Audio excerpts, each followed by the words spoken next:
Book 3, sections 10 through 13. Section 10. There is also a doubt as to what is to be the supreme power in the state. Is it the multitude, or the wealthy, or the good, or the one best man, or a tyrant? Any of these alternatives seems to involve disagreeable consequences. If the poor, for example, because they are more in number, divide among themselves the property of the rich, is not this unjust? No, by heaven, will be the reply, for the supreme authority justly willed it. But if this is not injustice, pray what is? Again, when in the first division all has been taken, and the majority divide anew the property of the minority, is it not evident, if this goes on, that they will ruin the state? Yet surely virtue is not the ruin of those who possess her, nor is justice destructive of a state. And therefore this law of confiscation clearly cannot be just. If it were, all the acts of a tyrant must of necessity be just, for he only coerces other men by superior power, just as the multitude coerce the rich. But is it just, then, that the few and the wealthy should be the rulers? And what if they, in like manner, rob and plunder the people? Is this just? If so, the other case will likewise be just. But there can be no doubt that all these things are wrong and unjust. Then, ought the good to rule and have supreme power? But in that case everybody else, being excluded from power, will be dishonored. For the offices of a state are posts of honor, and if one set of men always holds them, the rest must be deprived of them. Then will it be well that the one best man should rule? Nay, that is still more oligarchical, for the number of those who are dishonored is thereby increased. Some one may say that it is bad in any case for a man, subject as he is to all the accidents of human passion, to have the supreme power rather than the law. But what if the law itself be democratical or oligarchical? How will that help us out of our difficulties? Not at all. The same consequences will follow. Most of these questions may be reserved for another occasion. The principle that the multitude ought to be supreme, rather than the few best, is one that is maintained, and, though not free from difficulty, yet seems to contain an element of truth. For the many, of whom each individual is but an ordinary person, when they meet together may very likely be better than the few good, if regarded not individually but collectively, just as a feast to which many contribute is better than a dinner provided out of a single purse.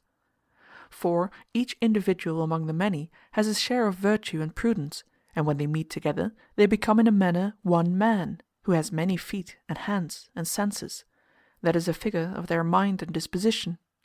Hence the many are better judges than a single man of music and poetry, for some understand one part and some another, and among them they understand the whole. There is a similar combination of qualities in good men who differ from any individual of the many, as the beautiful are said to differ from those who are not beautiful, and works of art from realities, because in them the scattered elements are combined, although, if taken separately, the eye of one person, or some other feature in another person, would be fairer than in the picture. Whether this principle can apply to every democracy and to all bodies of men is not clear. Or rather, by heaven, in some cases it is impossible of application, for the argument would equally hold about brutes, and wherein, it will be asked, do some men differ from brutes? But there may be bodies of men about whom our statement is nevertheless true. And if so, the difficulty which has been already raised, and also another which is akin to it, that is, what power should be assigned to the mass of freemen and citizens who are not rich and have no personal merit, are both solved. There is still a danger in allowing them to share the great offices of state, for their folly will lead them into error, and their dishonesty into crime. But there is a danger also in not letting them share, for a state in which many poor men are excluded from office will necessarily be full of enemies. The only way of escape is to assign to them some deliberative and judicial functions. For this reason Solon and certain other legislators give them the power of electing to offices and of calling the magistrates to account, but they do not allow them to hold office singly. When they meet together, their perceptions are quite good enough, and combined with the better class they are useful to the state, just as impure food, when mixed with what is pure, sometimes makes the entire mass more wholesome than a small quantity of the pure would be. But each individual, left to himself, forms an imperfect judgment. On the other hand, the popular form of government involves certain difficulties. In the first place, it might be objected that he who can judge of the healing of a sick man would be one who could himself heal his disease and make him whole, that is, in other words, the physician. And so in all professions and arts. As then the physician ought to be called to account by physicians, so ought men in general to be called to account by their peers. But physicians are of three kinds. There is the ordinary practitioner, and there is the physician of the higher class, and thirdly, the intelligent man who has studied the art. In all arts there is such a class, and we attribute the power of judging to them quite as much as to professors of the art. Secondly, does not the same principle apply to elections? For a right election can only be made by those who have knowledge. Those who know geometry, for example, will choose a geometrician rightly, and those who know how to steer, a pilot. And even if there be some occupations and arts in which private persons share in the ability to choose, they certainly cannot choose better than those who know. So that, according to this argument, neither the election of magistrates nor the calling of them to account should be entrusted to the many. Yet possibly these objections are to a great extent met by our old answer that if the people are not utterly degraded, although individually they may be worse judges than those who have special knowledge, as a body they are as good or better. Moreover, there are some arts whose products are not judged of solely, or best, by the artists themselves, namely, those arts whose products are recognized even by those who do not possess the art. For example, the knowledge of the house is not limited to the builder only. The user, or, in other words, the master of the house, will be even a better judge than the builder, just as the pilot will judge better of a rudder than the carpenter, and the guest will judge better of a feast than the cook. This difficulty seems now to be sufficiently answered, but there is another akin to it. That inferior persons should have authority in greater matters than the good would appear to be a strange thing, yet the election and calling to account of the magistrates is the greatest of all. And these, as I was saying, are functions which in some states are assigned to the people, for the assembly is supreme in all such matters. Yet persons of any age, and having but a small property qualification, sit in the assembly, and deliberate and judge, although for the great offices of state, such as treasurers and generals, a high qualification is required. This difficulty may be solved in the same manner as the preceding, and the present practice of democracies may be really defensible. For the power does not reside in the dicast, or senator, or ecclesiast, but in the court, and the senate, and the assembly, of which individual senators, or ecclesiasts, or dicasts, are only parts, or members. And for this reason the many may claim to have a higher authority than the few, for the people, and the senate, and the courts consist of many persons, and their property collectively is greater than the property of one or of a few individuals holding great offices. But enough of this. The discussion of the first question shows nothing so clearly as that laws, when good, should be supreme, and that the magistrate or magistrates should regulate those matters only on which the laws are unable to speak with precision, owing to the difficulty of any general principle embracing all particulars. But what are good laws has not yet been clearly explained. The old difficulty remains. The goodness or badness, justice or injustice, of laws varies of necessity with the constitutions of states. This, however, is clear, that the laws must be adapted to the constitutions. But if so, true forms of government will of necessity have just laws, and perverted forms of government will have unjust laws. Section 12. In all sciences and arts the end is a good, and the greatest good, and in the highest degree a good, in the most authoritative of all. This is the political science, of which the good is justice, in other words, the common interest. All men think justice to be a sort of equality, and to a certain extent they agree in the philosophical distinctions which have been laid down by us about ethics. For they admit that justice is a thing, and has a relation to persons, and that equals ought to have equality. But there still remains a question: equality or inequality of what? Here is a difficulty which calls for political speculation.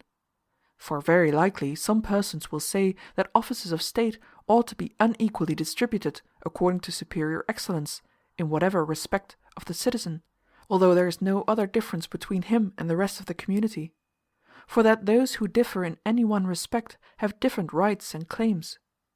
But surely, if this is true, the complexion or height of a man, or any other advantage, will be a reason for his obtaining a greater share of political rights. The error here lies upon the surface, and may be illustrated from the other arts and sciences.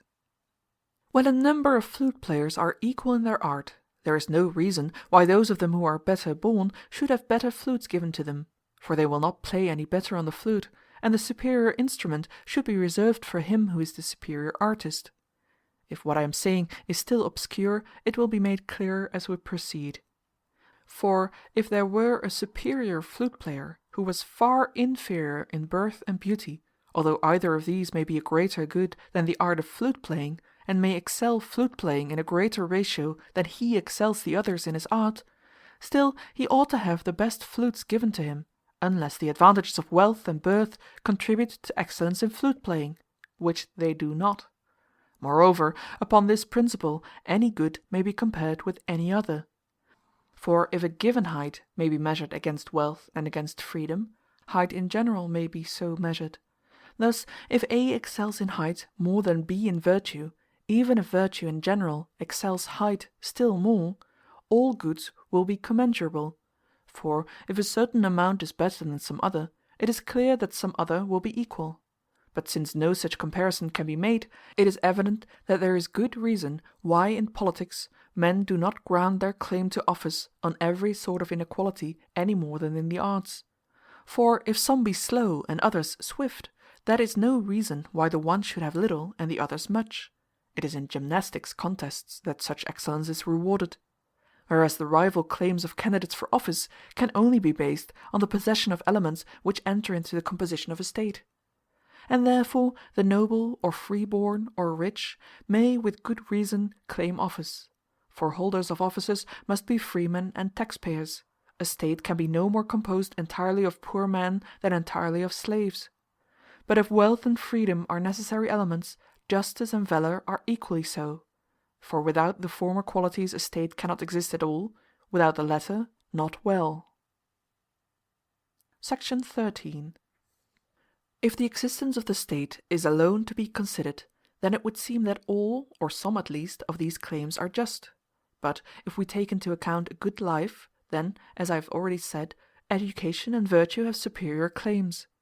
As, however, those who are equal in one thing ought not to have an equal share in all, nor those who are unequal in one thing to have an unequal share in all, it is certain that all forms of government which rest on either of these principles are perversions. All men have a claim in a certain sense, as I have already admitted, but all have not an absolute claim. The rich claim because they have a greater share in the land, and land is the common element of the state. Also, they are generally more trustworthy in contracts. The free claim under the same tithe as the noble, for they are nearly akin. For the noble are citizens in a truer sense than the ignoble, and good birth is always valued in a man's own home and country. Another reason is that those who are sprung from better ancestors are likely to be better men, for nobility is excellence of race. Virtue too may be truly said to have a claim, for justice has been acknowledged by us to be a social virtue, and it implies all others.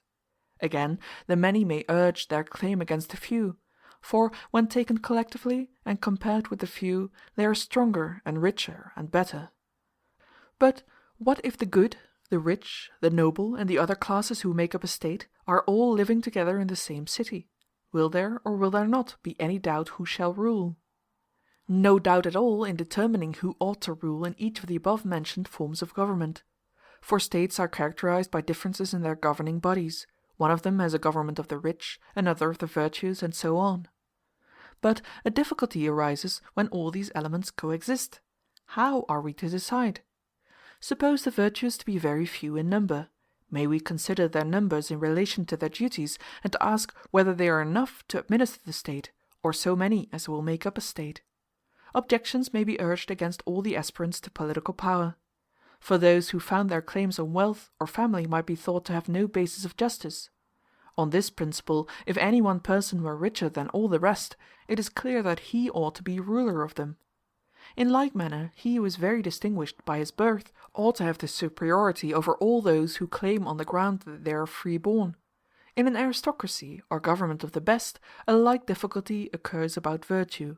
For if one citizen be better than the other members of the government, however good they may be, he too, upon the same principle of justice, should rule over them. And if the people are to be supreme, because they are stronger than the few, then if one man, or more than one, but not a majority, is stronger than the many, they ought to rule, and not the many. All these considerations appear to show that none of the principles on which men claim to rule and to hold all other men in subjection to them are strictly right. To those who claim to be masters of the government on the grounds of their virtue or their wealth, the many might fairly answer that they themselves are often better and richer than the few. I do not say individually, but collectively. And another ingenious objection which is sometimes put forward may be met in a similar manner. Some persons doubt whether the legislator who desires to make the justest laws ought to legislate with a view to the good of the higher classes or of the many, when the case which we have mentioned occurs. Now, what is just or right is to be interpreted in the sense of what is equal, and that which is right in the sense of being equal is to be considered with reference to the advantage of the state and the common good of the citizens. And a citizen is one who shares in governing and being governed. He differs under different forms of government, but in the best state he is one who is able and willing to be governed and to govern, with a view to the life of virtue.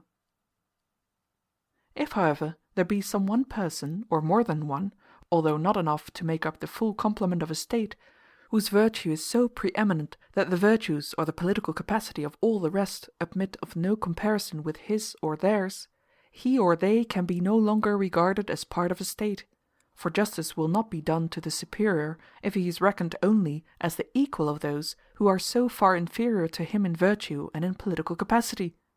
Such a one may truly be deemed a god among men.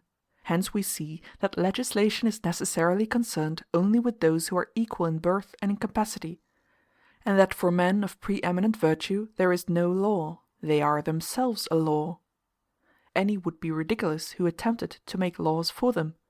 They would probably retort what, in the fable of Antisthenes, the lions said to the hares, when in the council of the beasts the latter began haranguing and claiming equality for all. And for this reason democratic states have instituted ostracism.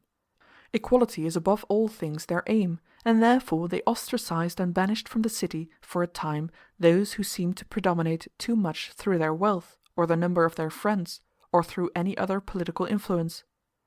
Mythology tells us that the Argonauts left Heracles behind for a similar reason. The ship Argo would not take him because she feared that he would have been too much for the rest of the crew. Wherefore those who denounce tyranny and blame the counsel which Periander gave to Thrasybulus cannot be held altogether just in their censure. The story is that Periander, when the herald was sent to ask counsel of him, said nothing, but only cut off the tallest ears of corn till he had brought the field to a level. The herald did not know the meaning of the action, but came and reported what he had seen to Thrasybulus, who understood that he was to cut off the principal man in the state. And this is a policy not only expedient for tyrants, or in practice confined to them, but equally necessary in oligarchies and democracies.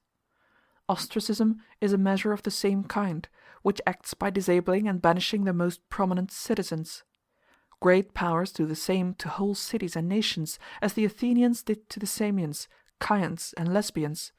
No sooner had they obtained a firm grasp of the empire than they humbled their allies contrary to treaty, and the Persian king has repeatedly crushed the Medes, Babylonians, and other nations when their spirit has been stirred by the recollection of their former greatness. The problem is a universal one, and equally concerns all forms of government, true as well as false, for although perverted forms with a view to their own interests may adopt this policy, those which seek the common interest do so likewise. The same thing may be observed in the arts and sciences, for the painter will not allow the figure to have a foot which, however beautiful, is not in proportion, nor will the shipbuilder allow the stem or any other part of the vessel to be unduly large, any more than the chorus master will allow any one who sings louder or better than all the rest to sing in the choir. Monarchs, too, may practice compulsion and still live in harmony with their cities, if their own government is for the interest of the state. Hence, where there is an acknowledged superiority, the argument in favor of ostracism is based upon a kind of political justice. It would certainly be better that the legislator should from the first so order his state as to have no need of such a remedy. But if the need arises, the next best thing is that he should endeavour to correct the evil by this or some similar measure. The principle, however, has not been fairly applied in states, for, instead of looking to the good of their own constitution, they have used ostracism for factious purposes. It is true that under perverted forms of government, and from their special point of view, such a measure is just and expedient, but it is also clear that it is not absolutely just. In the perfect state there would be great doubts about the use of it, not when applied to excess in strength, wealth, popularity, or the like, but when used against someone who is preeminent in virtue, what is to be done with him? Mankind will not say that such a one is to be expelled and exiled. On the other hand, he ought not to be a subject. That would be as if mankind should claim to rule over Zeus, dividing his offices among them. The only alternative is that all should joyfully obey such a ruler, according to what seems to be the order of nature, and that men like him should be kings in their state for life. End of Book 3, sections 10 through 13. Book 3, sections 14 through 18. Section 14. The preceding discussion, by a natural transition, leads to the consideration of royalty, which we admit to be one of the true forms of government. Let us see whether in order to be well governed, a state or country should be under the rule of a king, or under some other form of government, and whether monarchy, although good for some, may not be bad for others. But first we must determine whether there is one species of royalty or many. It is easy to see that there are many, and that the manner of government is not the same in all of them. Of royalties according to law, 1. The Lacedaemonian is thought to answer best to the true pattern, but there the royal power is not absolute, except when the kings go on an expedition, and then they take the command. Matters of religion are likewise committed to them. The kingly office is in truth a kind of generalship, irresponsible and perpetual. The king has not the power of life and death, except in a specified case, as for instance in ancient times he had it when upon a campaign, by right of force. This custom is described in Homer. For Agamemnon is patient when he is attacked in the assembly, but when the army goes out to battle he has the power even of life and death. Does he not say, quote, "When I find a man skulking apart from the battle, nothing shall save him from the dogs and vultures, for in my hands is death." End quote. This, then, is one form of royalty, a generalship for life, and of such royalties some are hereditary and others elective. 2. There is another sort of monarchy, not uncommon among the barbarians, which nearly resembles tyranny, but this is both legal and hereditary. For barbarians, being more servile in character than Hellenes, and Asiatics than Europeans, do not rebel against a despotic government. Such royalties have the nature of tyrannies, because the people are by nature slaves. But there is no danger of their being overthrown, for they are hereditary and legal. Wherefore also their guards are such as a king, and not such as a tyrant would employ. That is to say, they are composed of citizens, whereas the guards of tyrants are mercenaries. For kings rule according to law over voluntary subjects, but tyrants over involuntary, and the one are guarded by their fellow citizens, the others are guarded against them. These are two forms of monarchy, and there was a third, 3, which existed in ancient Hellas, called an aesymnetia, or dictatorship. This may be defined generally as an elective tyranny which, like the barbarian monarchy, is legal, but differs from it in not being hereditary. Sometimes the office was held for life, sometimes for a term of years, or until certain duties had been performed. For example, the Mytileneans elected Pittacus leader against the exiles, who were headed by Antimenides and Alcaeus the poet, and Alcaeus himself shows in one of his banquet odes that they chose Pittacus tyrant, for he reproaches his fellow citizens for, quote, "having made the low-born Pittacus tyrant of the spiritless and ill-fated city, with one voice shouting his praises." End quote. These forms of government have always had the character of tyrannies, because they possess despotic power. But inasmuch as they are elective, and acquiesced in by their subjects, they are kingly. 4. There is a fourth species of kingly rule, that of the heroic times, which was hereditary and legal, and was exercised over willing subjects. For the first chiefs were benefactors of the people in arts or arms; they either gathered them into a community, or procured land for them, and thus they became kings of voluntary subjects, and their power was inherited by their descendants. They took the command in war, and presided over the sacrifices, except those which required a priest. They also decided causes, either with or without an oath, and when they swore, the form of the oath was the stretching out of their sceptre. In ancient times their power extended continuously to all things whatsoever, in city and country, as well as in foreign parts. But, at a later date, they relinquished several of these privileges, and others the people took from them, until in some states nothing was left to them but the sacrifices, and where they retained more of the reality they had only the right of leadership in war beyond the border. These then are the 4 kinds of royalty. First, the monarchy of the heroic ages. This was exercised over voluntary subjects, but limited to certain functions. The king was a general and a judge, and had the control of religion. The second is that of the barbarians, which is a hereditary despotic government in accordance with law. A third is the power of the so-called Æsonid, or dictator. This is an elective tyranny. The fourth is the Lacedaemonian, which is in fact a generalship, hereditary and perpetual. These 4 forms differ from one another in the manner in which I have described. 5.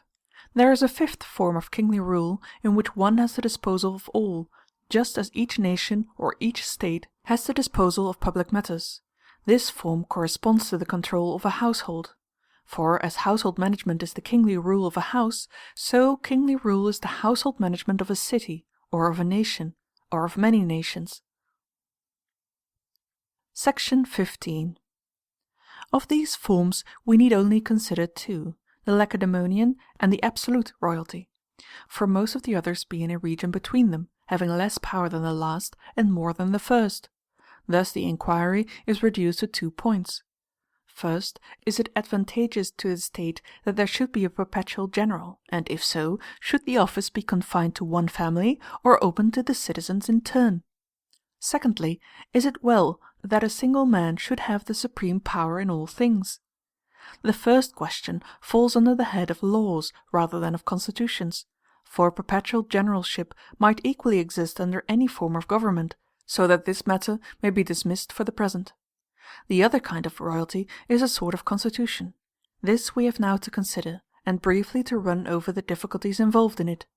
We will begin by inquiring whether it is more advantageous to be ruled by the best man or by the best laws. The advocates of royalty maintain that the laws speak only in general terms, and cannot provide for circumstances, and that for any science to abide by written rules is absurd. In Egypt, the physician is allowed to alter his treatment after the 4th day, but if sooner, he takes the risk. Hence it is clear that a government acting according to written laws is plainly not the best. Yet surely the ruler cannot dispense with the general principle which exists in law. And this is a better ruler which is free from passion than that in which it is innate. Whereas the law is passionless, passion must ever sway the heart of man. Yes, it may be replied, but then on the other hand, an individual will be better able to deliberate in particular cases. The best man, then, must legislate, and laws must be passed, but these laws will have no authority when they miss the mark, though in all other cases retaining their authority. But when the law cannot determine a point at all, or not well, should the one best man, or should all decide? According to our present practice, assemblies meet, sit in judgment, deliberate, and decide, and their judgments all relate to individual cases. Now any member of the assembly, taken separately, is certainly inferior to the wise man, but the state is made up of many individuals. And as a feast to which all the guests contribute is better than a banquet furnished by a single man, so a multitude is a better judge of many things than any individual. Again, the many are more incorruptible than the few. They are like the greater quantity of water, which is less easily corrupted than a little. The individual is liable to be overcome by anger or by some other passion, and then his judgment is necessarily perverted. But it is hardly to be supposed that the great number of persons would all get into a passion and go wrong at the same moment. Let us assume that they are the free men, and that they never act in violation of the law, but fill up the gaps which the law is obliged to leave. Or, if such virtue is scarcely attainable by the multitude, we need only suppose that the majority are good men and good citizens, and ask which will be the more incorruptible, the one good ruler, or the many who are all good? Will not the many? But, you will say, there may be parties among them, whereas the one man is not divided against himself. To which we may answer that their character is as good as his. If we call the rule of many men, who are all of them good, aristocracy, and the rule of one man royalty, then aristocracy will be better for states than royalty, whether the government is supported by force or not, provided only that a number of men equal in virtue can be found. The first governments were kingships, probably for this reason, because of old, when cities were small, men of eminent virtue were few. Further, they were made kings because they were benefactors, and benefits can only be bestowed by good men. But when many persons equal in merit arose, no longer enduring the preeminence of one, they desired to have a commonwealth, and set up a constitution. The ruling class soon deteriorated and enriched themselves out of the public treasury. Riches became the path to honor, and so oligarchies naturally grew up. These passed into tyrannies, and tyrannies into democracies, for love of gain in the ruling classes was always tending to diminish their number, and so to strengthen the masses, who, in the end, set upon their masters and established democracies. Since cities have increased in size, no other form of government appears to be any longer even easy to establish. Even supposing the principle to be maintained that kingly power is the best thing for states, how about the family of the king? Are his children to succeed him? And if they are no better than anybody else, that will be mischievous. But, says the lover of royalty, the king, though he might, will not hand on his power to his children. That, however, is hardly to be expected, and is too much to ask of human nature. There is also a difficulty about the force which he is to employ. Should a king have guards about him by whose aid he may be able to coerce the refractory? If not, how will he administer his kingdom? Even if he be the lawful sovereign who does nothing arbitrarily or contrary to law, still he must have some force wherewith to maintain the law. In the case of a limited monarchy there is not much difficulty in answering this question. The king must have such force as will be more than a match for one or more individuals, but not so great as that of the people. The ancients observe this principle when they have guards to any one whom they appointed dictator or tyrant. Thus, when Dionysius asked the Syracusans to allow him guards, somebody advised that they should give him only such a number. Section 16. At this place in the discussion there impends the inquiry respecting the king who acts solely according to his own will. He has now to be considered. The so-called limited monarchy, or kingship according to law, as I have already remarked, is not a distinct form of government, for, under all governments, as for example in a democracy or aristocracy, there may be a general holding office for life, and one person is often made supreme over the administration of a state. A magistracy of this kind exists at Epidamnus, and also at Opus, but in the latter city has a more limited power. Now, absolute monarchy, or the arbitrary rule of a sovereign over all the citizens, in a city which consists of equals, is thought by some to be quite contrary to nature. It is argued that those who are by nature equals must have the same natural right and worth, and that for unequals to have an equal share, or for equals to have an uneven share, in the offices of state, is as bad as for different bodily constitutions to have the same food and clothing. Wherefore it is thought to be just that among equals every one be ruled as well as rule, and therefore that all should have their turn. We thus arrive at law, for an order of succession implies law, and the rule of the law, it is argued, is preferable to that of any individual.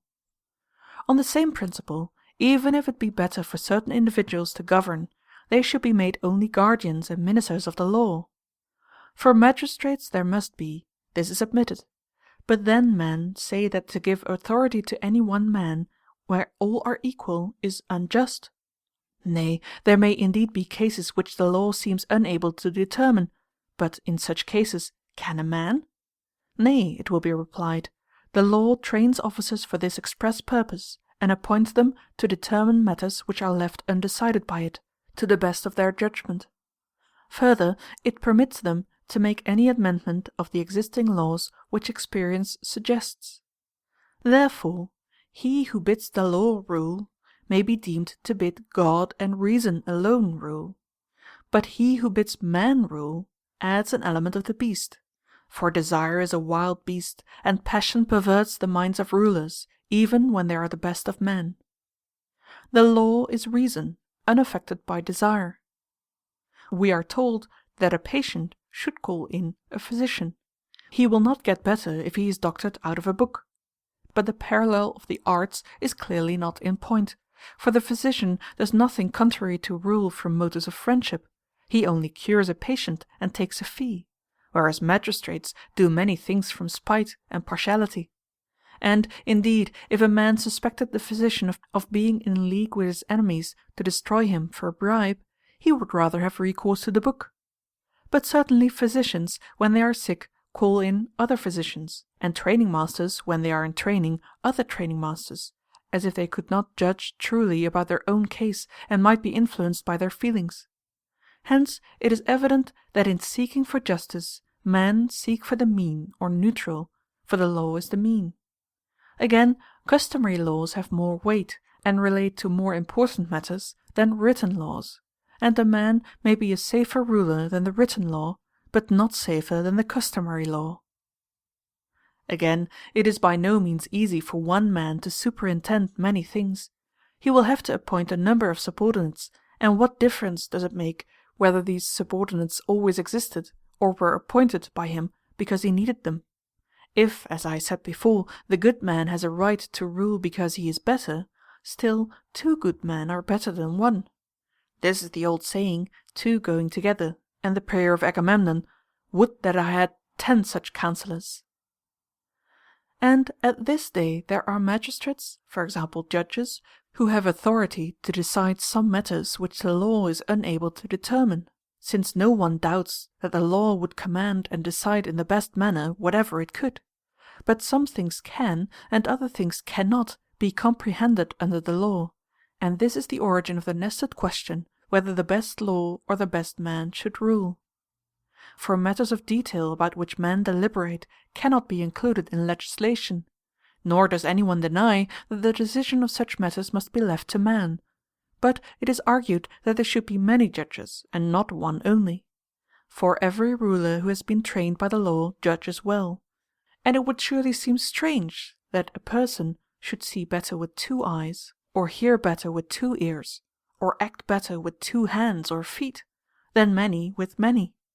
Indeed, it is already the practice of kings to make to themselves many eyes and ears and hands and feet, for they make colleagues of those who are the friends of themselves and their governments. They must be friends of the monarch and of his government. If not his friends, they will not do what he wants.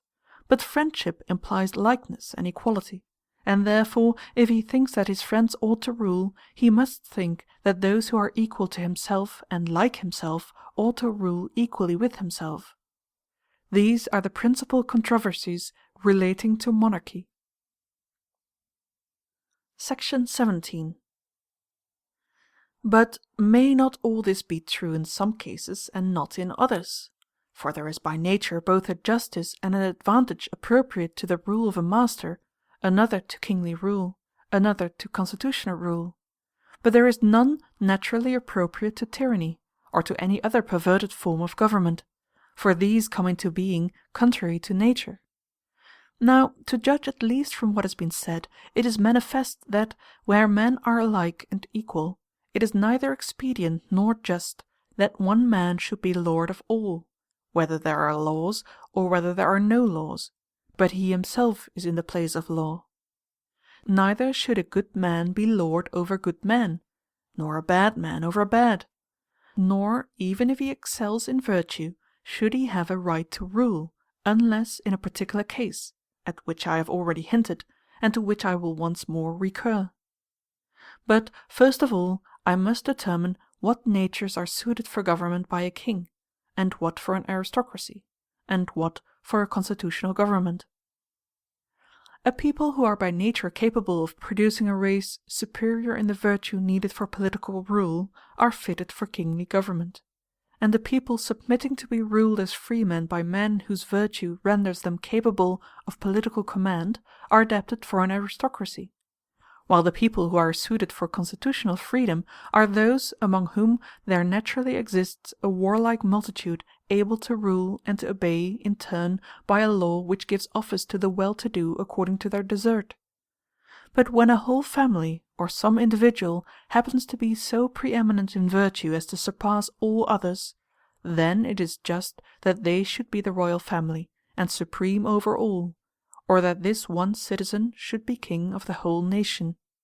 For, as I said before, to give them authority is not only agreeable to that ground of right which the founders of all states, whether aristocratical or oligarchical, or again democratical, are accustomed to put forward, for these all recognize the claim of excellence, although not the same excellence, but accords with the principle already laid down. For surely it would not be right to kill, or ostracize, or exile such a person, or require that he should take his turn in being governed. The whole is naturally superior to the part, and he who has this preeminence is in the relation of a whole to a part. But if so, the only alternative is that he should have the supreme power, and that mankind should obey him, not in turn, but always. These are the conclusions at which we arrive respecting royalty and its various forms, and this is the answer to the question whether it is or is not advantageous to states, and to which, and how. Section 18. We maintain that the true forms of government are three, and that the best must be that which is administered by the best, and in which there is one man, or a whole family, or many persons, excelling all the others together in virtue, and both rulers and subjects are fitted, the one to rule, the others to be ruled, in such a manner as to attain the most eligible life. We showed at the commencement of our inquiry that the virtue of the good man is necessarily the same as the virtue of the citizen of the perfect state. Clearly, then, in the same manner, and by the same means through which a man becomes truly good, he will frame a state that is to be ruled by an aristocracy or by a king, and the same education and the same habits will be found to make a good man and a man fit to be a statesman or a king. Having arrived at these conclusions, we must proceed to speak of the perfect state, and describe how it comes into being and is established. End of Book 3, sections 14 through 18. Book 4, Section 1. In all arts and sciences which embrace the whole of any subject, and do not come into being in a fragmentary way, it is the province of a single art or science to consider all that appertains to a single subject. For example, the art of gymnastic considers not only the suitableness of different modes of training to different bodies, 2, but what sort is absolutely the best, 1. For the absolutely best must suit that which is by nature best and best furnished with the means of life; and also what common form of training is adapted to the great majority of men, 4. And if a man does not desire the best habit of body, or the greatest skill in gymnastics, which might be attained by him, still the trainer or the teacher of gymnastic should be able to impart any lower degree of either, 3. The same principle equally holds in medicine and shipbuilding, and the making of clothes, and in the arts generally. Hence it is obvious that government too is the subject of a single science, which has to consider what government is best, and of what sort it must be, to be most in accordance with our aspirations, if there were no external impediment, and also what kind of government is adapted to particular states. For the best is often unattainable, and therefore the true legislator and statesman ought to be acquainted not only with 1.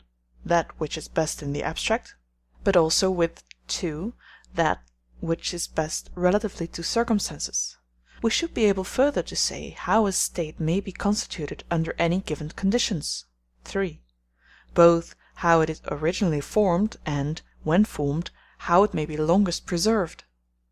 The supposed state being so far from having the best constitution that it is unprovided even with the conditions necessary for the best, neither is it the best under the circumstances, but of an inferior type. He ought, moreover, to know, 4. The form of government which is best suited to states in general. For political writers, although they have excellent ideas, are often unpractical. We should consider not only what form of government is best, but also what is possible, and what is easily attainable by all. There are some who would have none but the most perfect. For this many natural advantages are required. Others again speak of a more attainable form, and, although they reject the constitution under which they are living, they extol some one in particular, for example, the Lacedaemonian.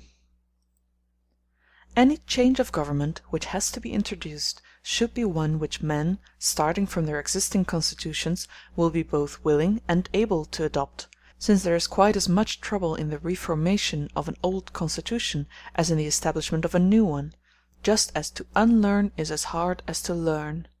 And therefore, in addition to the qualifications of the statesman already mentioned, he should be able to find remedies for the defects of existing constitutions, as has been said before. This he cannot do unless he knows how many forms of government there are. It is often supposed that there is only one kind of democracy and one of oligarchy, but this is a mistake, and in order to avoid such mistakes we must ascertain what differences there are in the constitutions of states, and in how many ways they are combined. The same political insight will enable a man to know which laws are the best, and which are suited to different constitutions. For the laws are, and ought to be, relative to the constitution, and not the constitution to the laws. A constitution is the organization of offices in a state, and determines what is to be the governing body, and what is the end of each community. But laws are not to be confounded with the principles of the constitution. They are the rules according to which the magistrates should administer the state, and proceed against offenders. So that we must know the varieties and the number of varieties of each form of government, if only with a view to making laws. For the same laws cannot be equally suited to all oligarchies or to all democracies, since there is certainly more than one form both of democracy and of oligarchy. Section 2. In our original discussion about governments, we divided them into 3 true forms: kingly rule, aristocracy, and constitutional government, and 3 corresponding perversions: tyranny, oligarchy, and democracy. Of kingly rule and of aristocracy we have already spoken, for the inquiry into the perfect state is the same thing with the discussion of the 2 forms thus named, since both imply a principle of virtue provided with external means. We have already determined in what aristocracy and kingly rule differ from one another, and when the latter should be established. In what follows we have to describe the so-called constitutional government, which bears the common name of all constitutions, and the other forms, tyranny, oligarchy, and democracy. It is obvious which of the 3 perversions is the worst, and which is the next in badness. That which is the perversion of the first and most divine is necessarily the worst. And just as a royal rule, if not a mere name, must exist by virtue of some great personal superiority in the king, so tyranny, which is the worst of governments, is necessarily the farthest removed from all well-constituted form. Oligarchy is little better, for it is a long way from aristocracy, and democracy is the most tolerable of the 3. A writer who preceded me has already made these distinctions, but his point of view is not the same as mine. For he lays down the principle that when all the constitutions are good, the oligarchy and the rest being virtuous, democracy is the worst, but the best when all are bad. Whereas we maintain that they are in any case defective, and that one oligarchy is not to be accounted better than another, but only less bad. Not to pursue this question further at present, let us begin by determining 1. How many varieties of constitution there are, since of democracy and oligarchy there are several. 2. What constitution is the most generally acceptable, and what is eligible in the next degree after the perfect state; and besides this, what other there is which is aristocratical and well constituted, and at the same time adapted to states in general. 3. Of the other forms of government to whom each is suited; for democracy may meet the needs of some better than oligarchy, and conversely. In the next place, 4. We have to consider in what manner a man ought to proceed who desires to establish some one among these various forms, whether of democracy or of oligarchy; and lastly, 5. Having briefly discussed these subjects to the best of our power, we will endeavour to ascertain the modes of ruin and preservation both of constitutions generally and of each separately, and to what causes they are to be attributed. Section 3. The reason why there are many forms of government is that every state contains many elements. In the first place, we see that all states are made up of families, and in the multitude of citizens there must be some rich and some poor, and some in a middle condition. The rich are heavy armed, and the poor not. Of the common people, some are husbandmen, and some traders, and some artisans. There are also among the notables differences of wealth and property, for example, in the number of horses which they keep, for they cannot afford to keep them unless they are rich. And therefore in old times the cities whose strength lay in their cavalry were oligarchies, and they used cavalry in wars against their neighbours, as was the practice of the Eretrians and Chalcidians, and also of the Magnesians on the river Meander, and of other peoples in Asia. Besides differences of wealth, there are differences of rank and merit, and there are some other elements which were mentioned by us when in treating of aristocracy we enumerated the essentials of a state. Of these elements, sometimes all, sometimes the lesser, and sometimes the greater number have a share in the government. It is evident, then, that there must be many forms of government, differing in kind, since the parts of which they are composed differ from each other in kind. For a constitution is an organization of offices, which all the citizens distribute among themselves, according to the power which different classes possess; for example, the rich or the poor, or according to some principle of equality which includes both. There must therefore be as many forms of government as there are modes of arranging the offices, according to the superiorities and differences of the parts of the state. There are generally thought to be two principal forms, as men say of the winds that there are but two, north and south, and that the rest of them are only variations of these, so of governments there are said to be only two forms, democracy and oligarchy. For aristocracy is considered to be a kind of oligarchy, as being the rule of a few, and the so-called constitutional government to be really a democracy, just as among the winds we make the west a variation of the north, and the east of the south wind. Similarly, of musical modes there are said to be two kinds, the Dorian and the Phrygian. The other arrangements of the scale are comprehended under one or other of these two. About forms of government this is a very favourite notion. But in either case the better and more exact way is to distinguish, as I have done, the one or two which are true forms, and to regard the others as perversions, whether of the most perfectly attempered mode, or of the best form of government. We may compare the severer and more overpowering modes to the oligarchical forms, and the more relaxed and gentler ones to the democratic. Section 4. It must not be assumed, as some are fond of saying, that democracy is simply that form of government in which the greater number are sovereign, for in oligarchies, and indeed in every government, the majority rules. Nor again is oligarchy that form of government in which a few are sovereign. Suppose the whole population of a city to be 1,300, and that of these 1,000 are rich, and do not allow the remaining 300 who are poor but free, and in all other respects their equals, a share of the government. No one will say that this is a democracy. In like manner, if the poor were few, and the masters of the rich who outnumber them, no one would ever call such a government, in which the rich majority have no share of office, an oligarchy. Therefore we should rather say that democracy is the form of government in which the free are rulers, and oligarchy in which the rich. It is only an accident that the free are the many and the rich are the few. Otherwise a government in which the offices were given according to stature, as is said to be the case in Ethiopia, or according to beauty, would be an oligarchy, for the number of tall or good-looking men is small. And yet oligarchy and democracy are not sufficiently distinguished merely by these two characteristics of wealth and freedom. Both of them contain many other elements, and therefore we must carry our analysis further, and say that the government is not a democracy in which the free men, being few in number, rule over the many who are not free, as at Apollonia, on the Ionian Gulf, and at Thera; for in each of these states the nobles, who were also the earliest settlers, were held in chief honour, although they were but a few out of many. Neither is it a democracy when the rich have the government, because they exceed in number, as was the case formerly at Colophon, where the bulk of the inhabitants were possessed of large property before the Lydian war.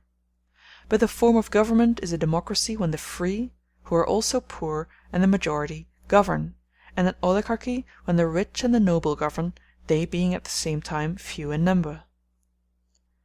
I have said that there are many forms of government, and have explained to what causes the variety is due. Why there are more than those already mentioned, and what they are, and whence they arise, I will now proceed to consider, starting from the principle already admitted, which is that every state consists, not of one, but of many parts. If we were going to speak of the different species of animals, we should first of all determine the organs which are indispensable to every animal, as for example some organs of sense, and the instruments of receiving and digesting food, such as the mouth and the stomach, besides organs of locomotion.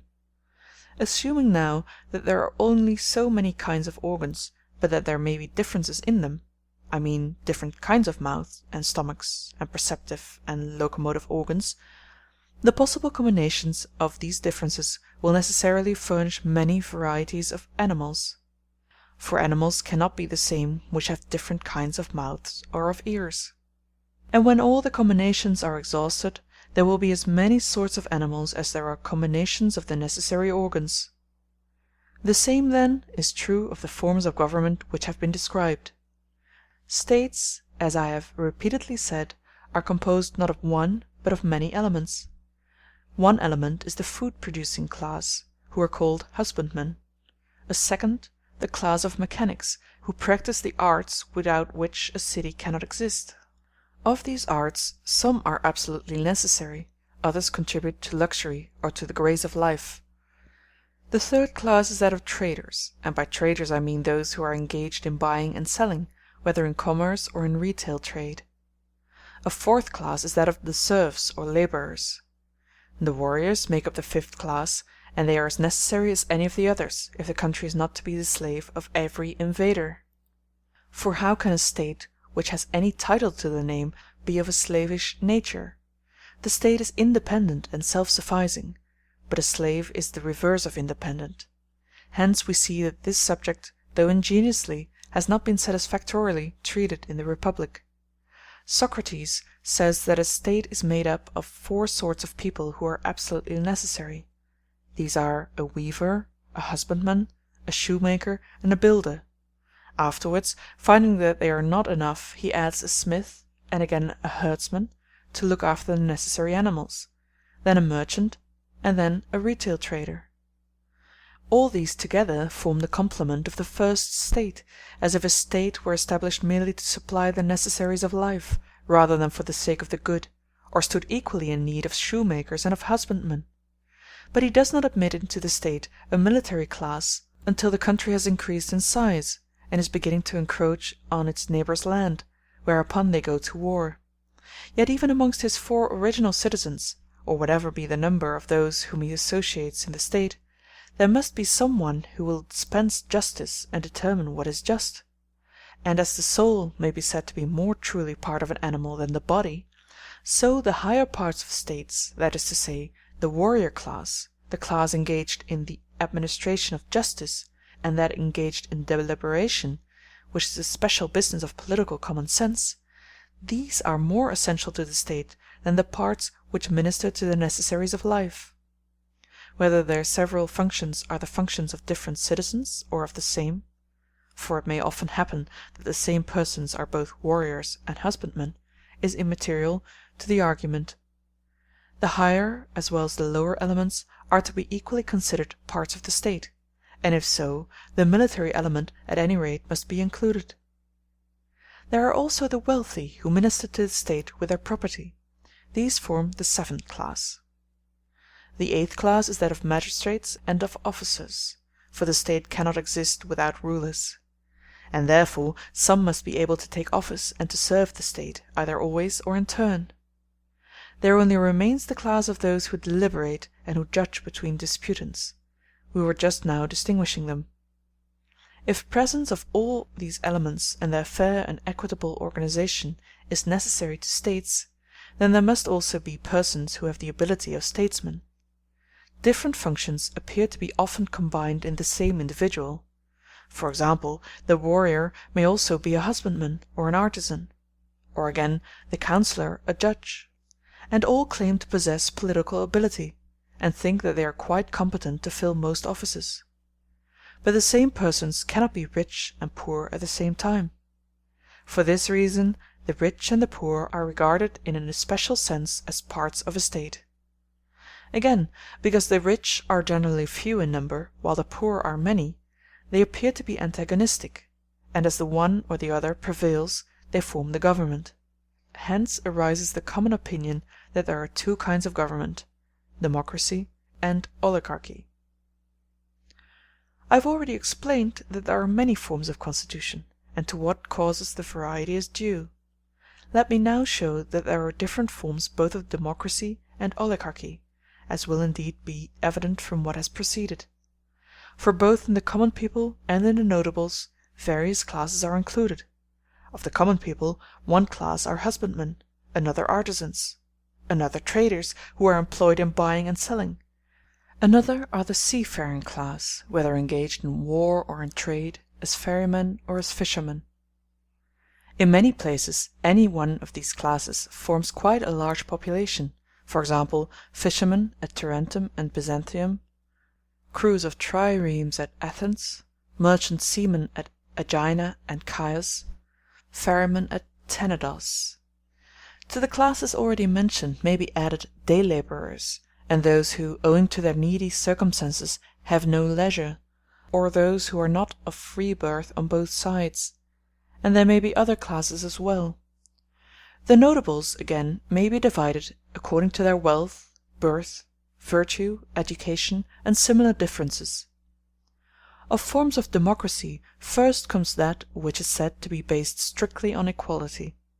In such a democracy the law says that it is just for the poor to have no more advantage than the rich, and that neither should be masters, but both equal.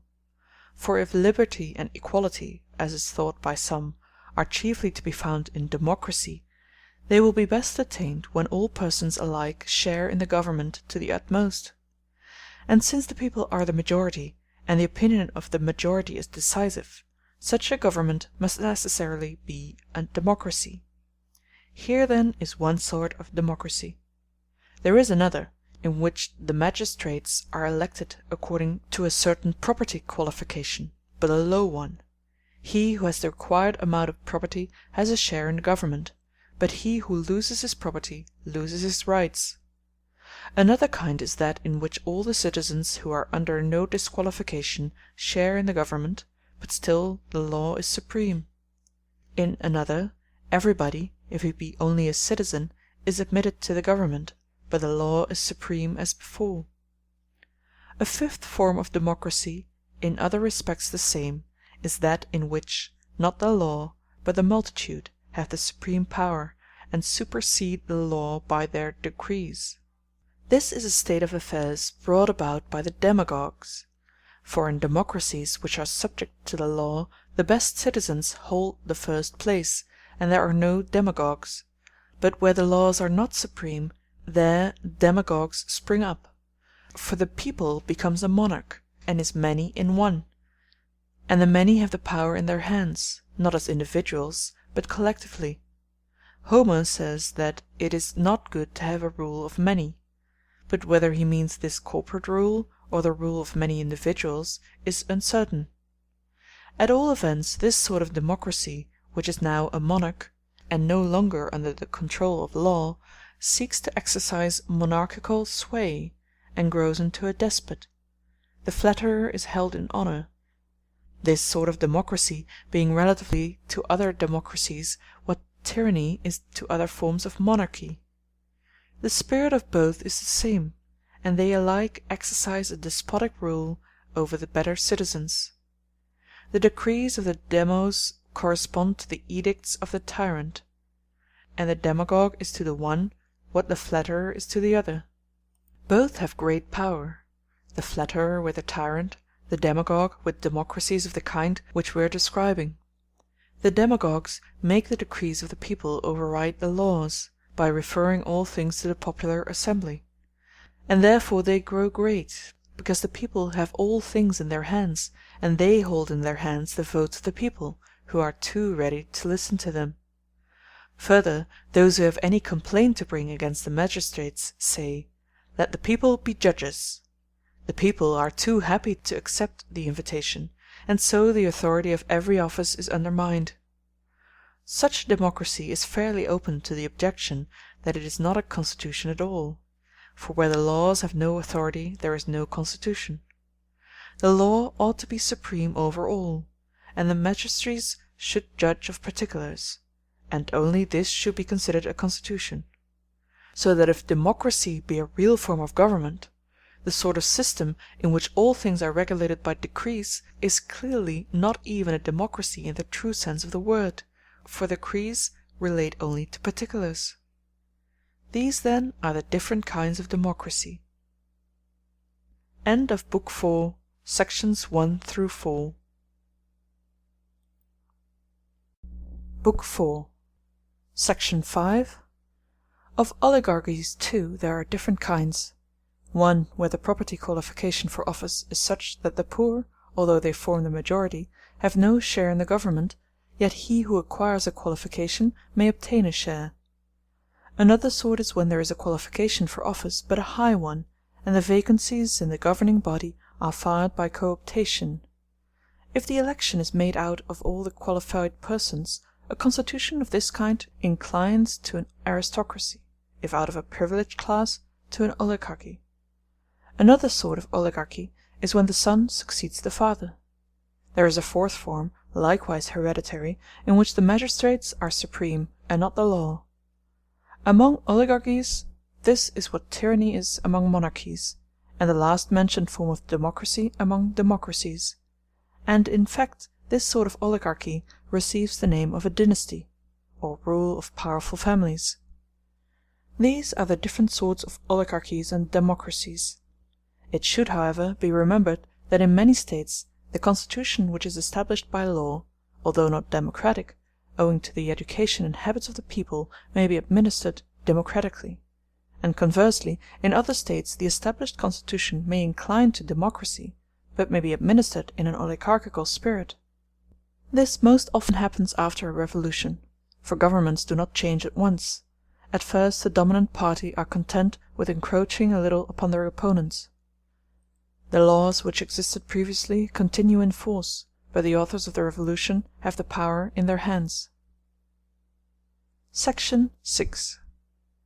From what has been already said, we may safely infer that there are so many different kinds of democracies and of oligarchies.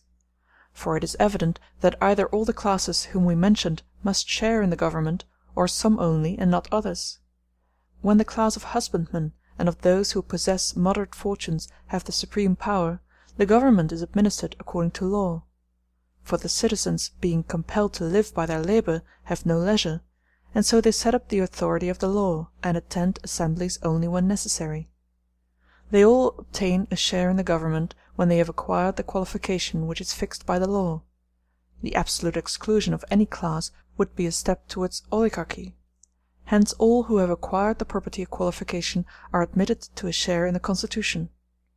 But leisure cannot be provided for them unless there are revenues to support them. This is one sort of democracy, and these are the causes which give birth to it. Another kind is based on the distinction which naturally comes next in order. In this, every one to whose birth there is no objection is eligible, but actually shares in the government only if he can find leisure. Hence, in such a democracy, the supreme power is vested in the laws, because the state has no means of paying the citizens. A third kind is when all free men have a right to share in the government, but do not actually share, for the reason which has been already given, so that in this form again the law must rule. A fourth kind of democracy is that which comes latest in the history of states. In our own day, when cities have far outgrown their original size, and their revenues have increased, all the citizens have a place in the government, through the great preponderance of the multitude, and they all, including the poor who receive pay, and therefore have leisure to exercise their rights, share in the administration. Indeed, when they are paid, the common people have the most leisure, for they are not hindered by the care of their property, which often fetters the rich, who are thereby prevented from taking part in the assembly or in the courts, and so the state is governed by the poor, who are a majority, and not by the laws. So many kinds of democracies there are, and they grow out of these necessary causes. Of oligarchies, one form is that in which the majority of the citizens have some property, but not very much; and this is the first form, which allows to any one who obtains the required amount the right of sharing in the government. The sharers in the government being a numerous body, it follows that the law must govern, and not individuals. For in proportion as they are further removed from a monarchical form of government, and in respect of property have neither so much as to be able to live without attending to business, nor so little as to need state support, they must admit the rule of law and not claim to rule themselves. But if the men of property in the state are fewer than in the former case, and own more property, there arises a second form of oligarchy. For the stronger they are, the more power they claim, and having this object in view, they themselves select those of the other classes who are to be admitted to the government. But, not being as yet strong enough to rule without the law, they make the law represent their wishes. When this power is intensified by a further diminution of their numbers and increase of their property, there arises a third and further stage of oligarchy, in which the governing class keep the offices in their own hands, and the law ordains that the son shall succeed the father. When, again, the rulers have great wealth and numerous friends, this sort of family despotism approaches a monarchy. Individuals rule and not the law. This is the fourth sort of oligarchy, and is analogous to the last sort of democracy. Section 7. There are still two forms besides democracy and oligarchy. One of them is universally recognized and included among the four principal forms of government, which are said to be 1. Monarchy, 2.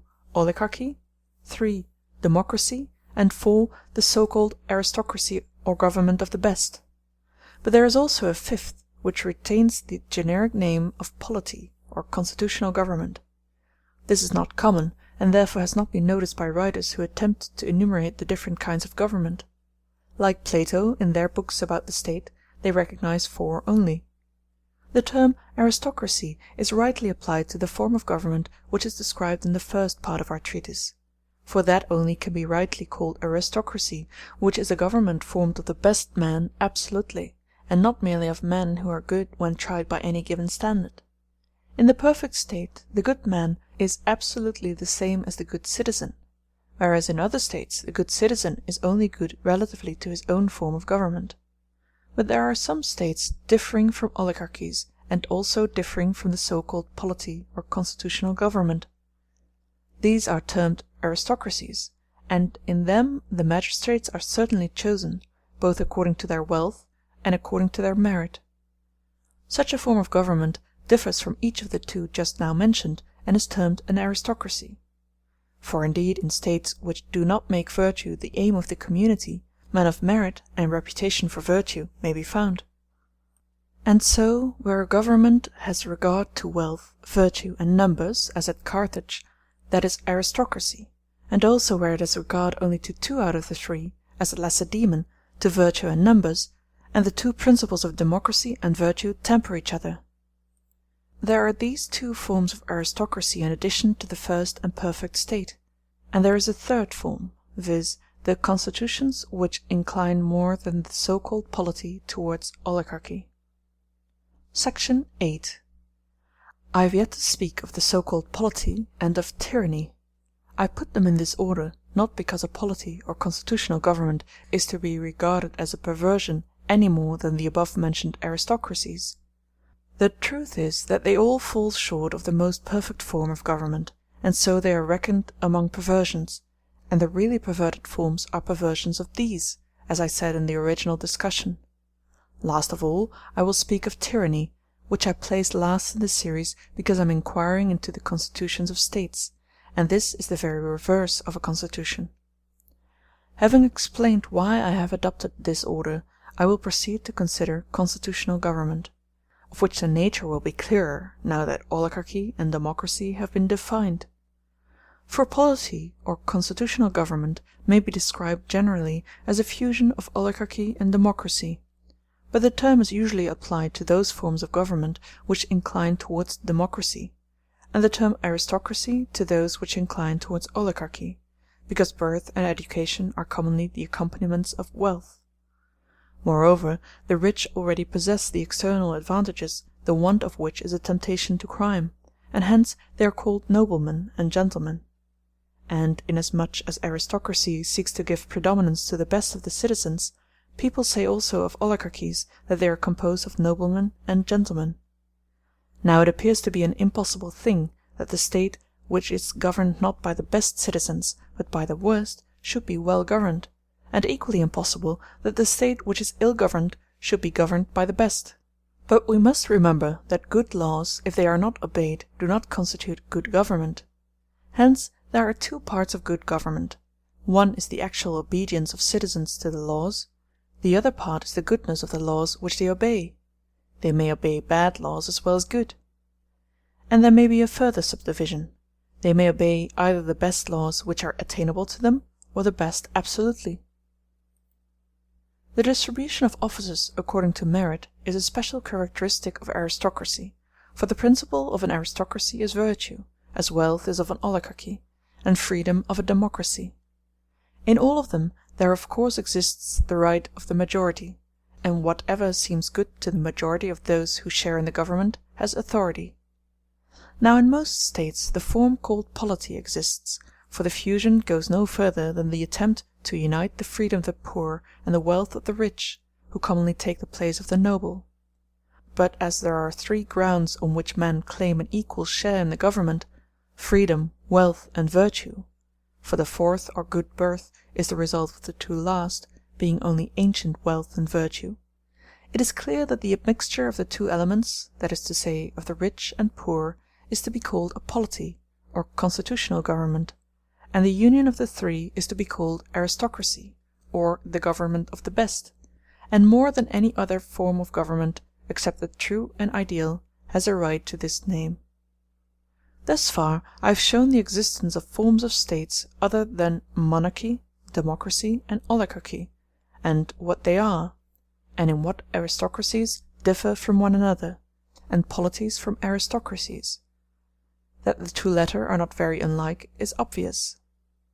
Section 9.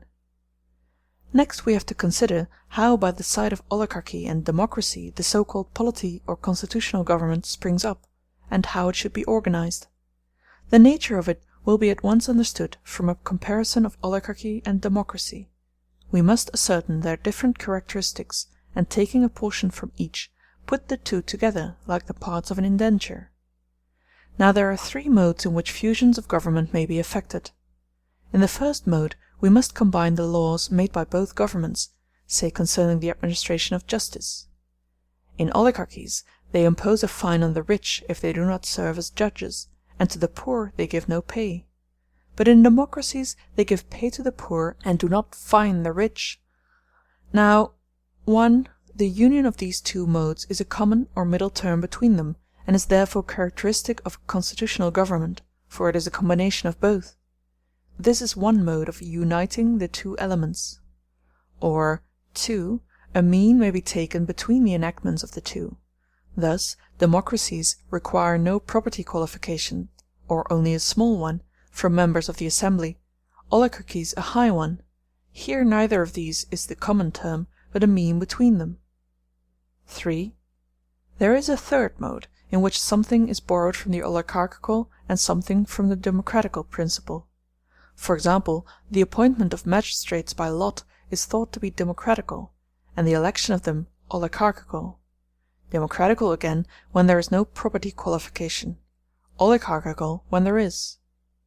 In the aristocratical or constitutional state, one element will be taken from each: from oligarchy, the principle of electing to offices; from democracy, the disregard of qualification. Such are the various modes of combination. There is a true union of oligarchy and democracy when the same state may be termed either democracy or an oligarchy. Those who use both names evidently feel that the fusion is complete.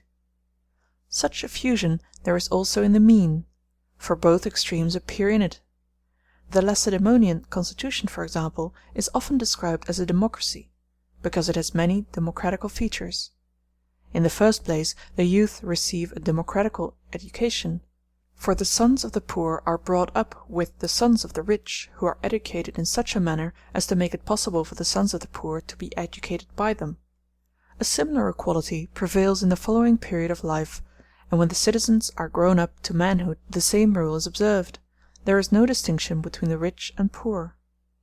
In like manner they all have the same food at their public tables, and the rich wear only such clothing as any poor man can afford. Again, the people elect to one of the two greatest offices of state, and in the other they share; for they elect the senators and share in the ephoralty. By others the Spartan constitution is said to be an oligarchy, because it has many oligarchical elements. That all offices are filled by election and none by lot is one of these oligarchical characteristics. That the power of inflicting death or banishment rests with a few persons is another, and there are others. In a well-attempted polity there should appear to be both elements and yet neither. Also the government should rely on itself, and not on foreign aid, and on itself not through the goodwill of a majority. They might be equally well disposed when there is a vicious form of government, but through the general willingness of all classes in the state to maintain the constitution. Enough of the manner in which a constitutional government, and in which the so-called aristocracies, ought to be framed. Section 10. Of the nature of tyranny I have still to speak, in order that it may have its place in our inquiry, since even tyranny is reckoned by us to be a form of government, although there is not much to be said about it. I have already, in the former part of this treatise, discussed royalty or kingship according to the most usual meaning of the term, and considered whether it is or is not advantageous to states, and what kind of royalty should be established, and from what source, and how. When speaking of royalty, we also spoke of two forms of tyranny, which are both according to law, and therefore easily pass into royalty. Among barbarians there are elected monarchs who exercise a despotic power. Despotic rulers were also elected in ancient Hellas, called Asynids or dictators. These monarchies, when compared with one another, exhibit certain differences, and they are, as I said before, royal, in so far as the monarch rules according to law over willing subjects, but they are tyrannical in so far as he is despotic, and rules according to his own fancy. There is also a third kind of tyranny, which is the most typical form, and is the counterpart of the perfect monarchy. This tyranny is just that arbitrary power of an individual which is responsible to no one, and governs all alike, whether equals or better, with a view to its own advantage, not to that of its subjects, and therefore against their will. No freeman, if he can escape it, will endure such a government. The kinds of tyranny are such and so many, and for the reasons which I have given. End of Book 4, Sections 5 through 10. Book 4, Section 11. We have now to inquire what is the best constitution for most states, and the best life for most men, neither assuming a standard of virtue which is above ordinary persons, nor an education which is exceptionally favoured by nature and circumstances, nor yet an ideal state which is an aspiration only, but having regard to the life in which the majority are able to share, and to the form of government which states in general can attain. As to those aristocracies, as they are called, of which we were just now speaking, they either lie beyond the possibilities of the greater number of states, or they approximate to the so-called constitutional government, and therefore need no separate discussion. And in fact the conclusion at which we arrive respecting all these forms rests upon the same grounds. For if what was said in the Ethics is true, that the happy life is the life according to virtue lived without impediment, and that virtue is a mean, then the life which is in a mean, and in the mean attainable by every one, must be the best. And the same principles of virtue and vice are characteristic of cities and of constitutions, for the constitution is in a figure the life of the city. Now in all states there are three elements: one class is very rich, another very poor, and a third in a mean. It is admitted that moderation and the mean are best, and therefore it will clearly be best to possess the gifts of fortune in moderation, for in that condition of life men are most ready to follow rational principle. But he who greatly excels in beauty, strength, birth, or wealth, or on the other hand who is very poor, or very weak, or very much disgraced, finds it difficult to follow rational principle. Of these two, the one sort grow into violent and great criminals, the others into rogues and petty rascals. And two sorts of offences correspond to them, the one committed from violence, the other from roguery. Again, the middle class is least likely to shrink from rule, or to be overambitious for it, both of which are injuries to the state. Again, those who have too much of the goods of fortune, strength, wealth, friends, and the like, are neither willing nor able to submit to authority. The evil begins at home, for when they are boys, by reason of the luxury in which they are brought up, they never learn, even at school, the habit of obedience. On the other hand, the very poor, who are in the opposite extreme, are too degraded, so that the one class cannot obey, and can only rule despotically; the other knows not how to command, and must be ruled like slaves. Thus arises a city, not of free men, but of masters and slaves, the one despising, the other envying; and nothing can be more fatal to friendship and good fellowship in states than this. For good fellowship springs from friendship. When men are at enmity with one another, they would rather not even share the same path. But a city ought to be composed as far as possible of equals and similars, and these are generally the middle classes. Wherefore the city which is composed of middle class citizens is necessarily best constituted in respect of the elements of which we say the fabric of the state naturally consists. And this is the class of citizens which is most secure in a state, for they do not, like the poor, covet their neighbours' goods, nor do others covet theirs, as the poor covet the goods of the rich; and as they neither plot against others, nor are themselves plotted against, they pass through life safely. Wisely then did Phocylides pray, "Many things are best in the mean; I desire to be of a middle condition in my city." Thus it is manifest that the best political community is formed by citizens of the middle class, and that those states are likely to be well administered in which the middle class is large, and stronger, if possible, than both the other classes, or at any rate than either singly; for the addition of the middle class turns the scale, and prevents either of the extremes from being dominant.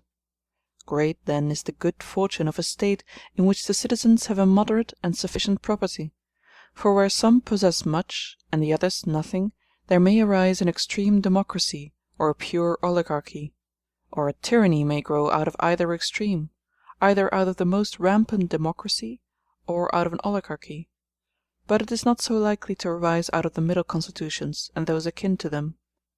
I will explain the reason of this hereafter, when I speak of the revolutions of states. The mean condition of states is clearly best, for no other is free from faction, and where the middle class is large, there are least likely to be factions and dissensions. For a similar reason, large states are less liable to faction than small ones, because in them the middle class is large; Whereas in small states it is easy to divide all the citizens into two classes who are either rich or poor, and to leave nothing in the middle. And democracies are safer and more permanent than oligarchies, because they have a middle class which is more numerous and has a greater share in the government. For when there is no middle class, and the poor greatly exceed in number, troubles arise, and the state soon comes to an end. A proof of the superiority of the middle class is that the best legislators have been of a middle condition. For example, Solon, as his own verses testify, and Lycurgus, for he was not a king, and Charondas, and almost all legislators. These considerations will help us to understand why most governments are either democratical or oligarchical. The reason is that the middle class is seldom numerous in them, and whichever party, whether the rich or the common people, transgresses the mean and predominates, draws the constitution its own way, and thus arises either oligarchy or democracy. There is another reason. The poor and the rich quarrel with one another, and whichever side gets the better, instead of establishing a just or popular government, regards political supremacy as the prize of victory, and the one party sets up a democracy and the other an oligarchy. Further, both the parties which had the supremacy in Hellas looked only to the interest of their own form of government, and established in states, the one democracies and the other oligarchies. They thought of their own advantage, of the public not at all. For these reasons the middle form of government has rarely, if ever, existed, and among a very few only. One man alone, of all who ever ruled in Hellas, was induced to give this middle constitution to states. But it has now become a habit among the citizens of states not even to care about equality. All men are seeking for dominion, or, if conquered, are willing to submit. What then is the best form of government, and what makes it the best, is evident. And of other constitutions, since we say that there are many kinds of democracy and many of oligarchy, it is not difficult to see which has the first and which the second or any other place in the order of excellence, now that we have determined which is the best. For that which is nearest to the best must of necessity be better, and that which is furthest from it worse, if we are judging absolutely and not relatively to given conditions. I say relatively to given conditions, since a particular government may be preferable, but another form may be better for some people. Section 12. We have now to consider what and what kind of government is suitable to what and what kind of man.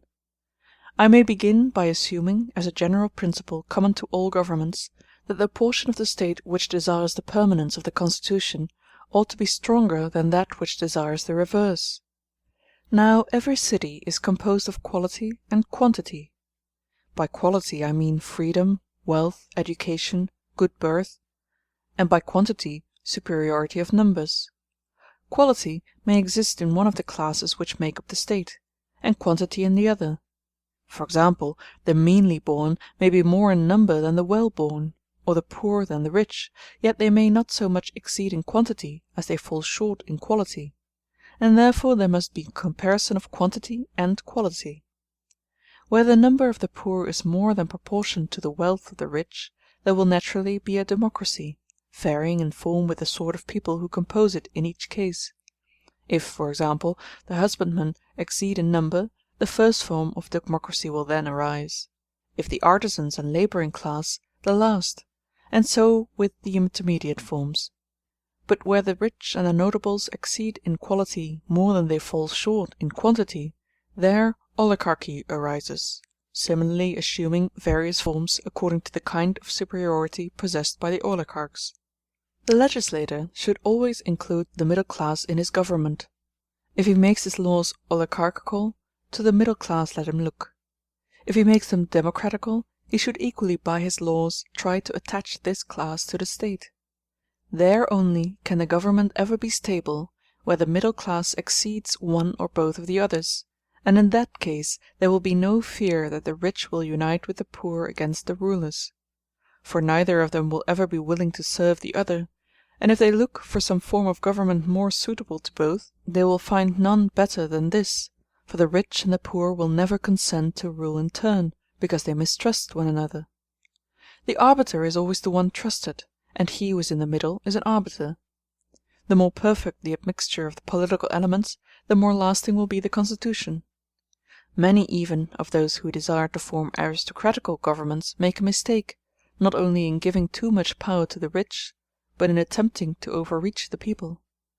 There comes a time when out of a false good there arises a true evil, since the encroachments of the rich are more destructive to the constitution than those of the people.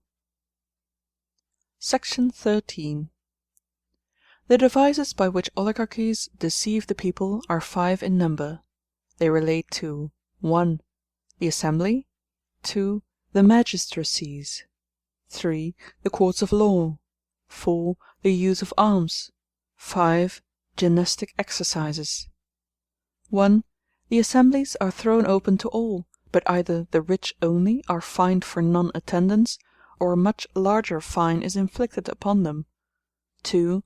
To the magistracies, those who are qualified by property cannot decline office upon oath, but the poor may.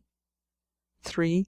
In the law courts the rich, and the rich only, are fined if they do not serve; the poor are let off with impunity; or, as in the laws of Charondas, a larger fine is inflicted on the rich, and a smaller one on the poor. In some states all citizens who have registered themselves are allowed to attend the assembly and to try causes; but if after registration they do not attend either in the assembly or at the courts, heavy fines are imposed upon them. The intention is that through fear of the fines they may avoid registering themselves, and then they cannot sit in the law courts or in the assembly. Concerning 4. The possession of arms, and 5. Gymnastic exercises, they legislate in a similar spirit. For the poor are not obliged to have arms, but the rich are fined for not having them; and in like manner no penalty is inflicted on the poor for non-attendance at the gymnasium, and consequently, having nothing to fear, they do not attend, whereas the rich are liable to a fine, and therefore they take care to attend. These are the devices of oligarchical legislators; and in democracies they have counter devices.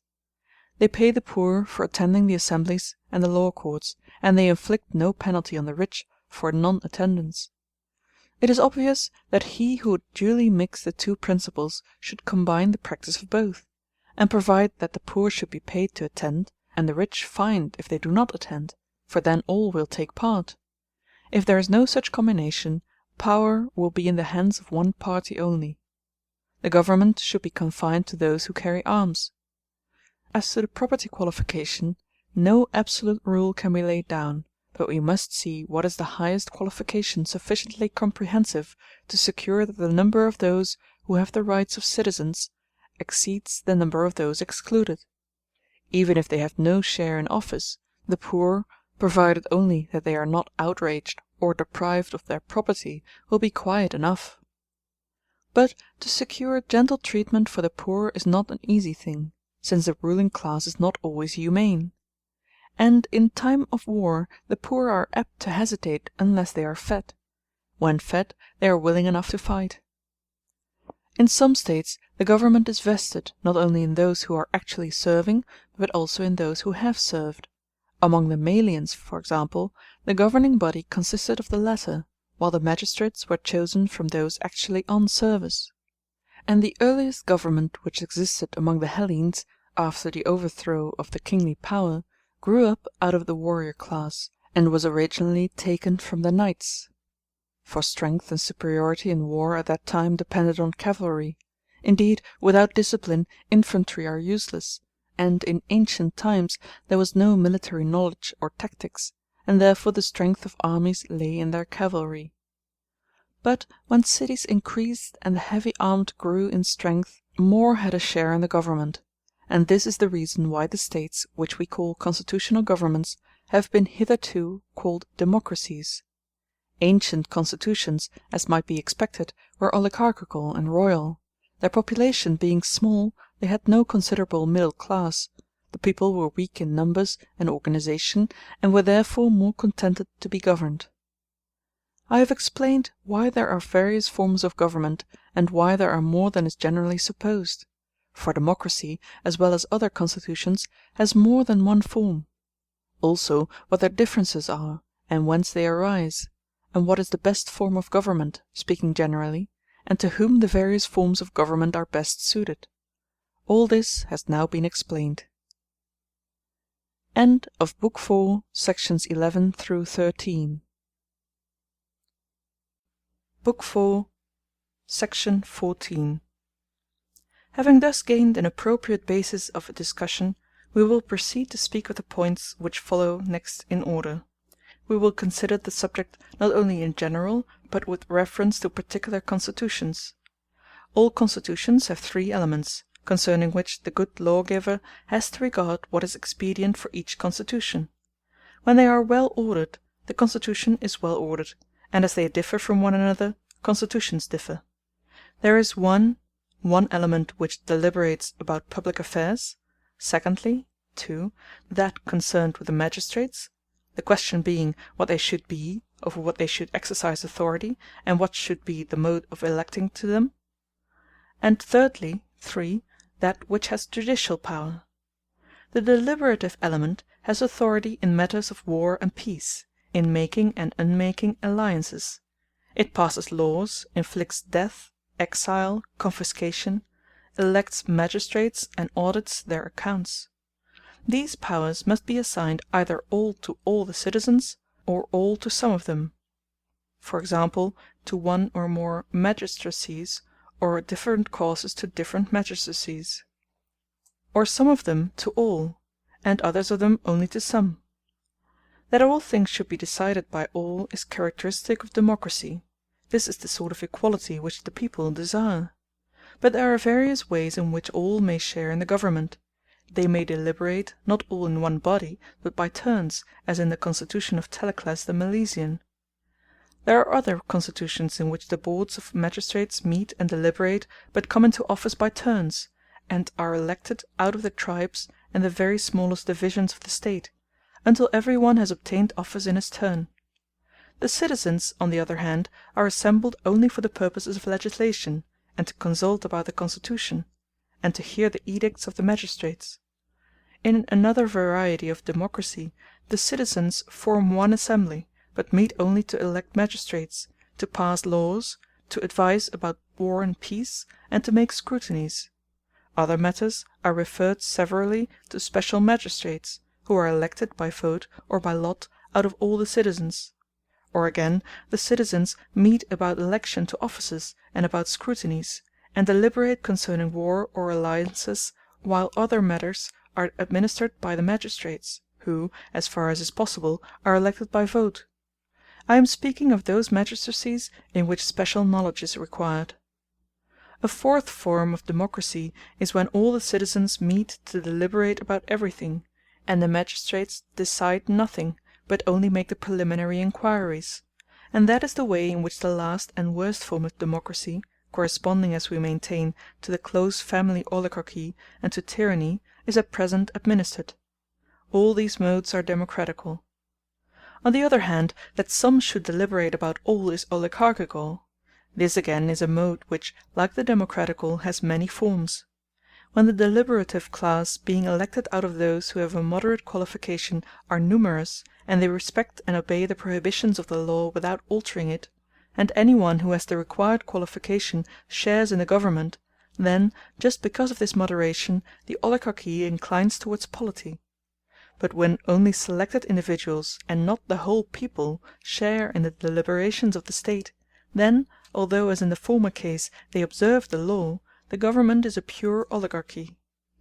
Or again, when those who have the power of deliberation are self-elected, and son succeeds father, and they and not the laws are supreme, the government is of necessity oligarchical.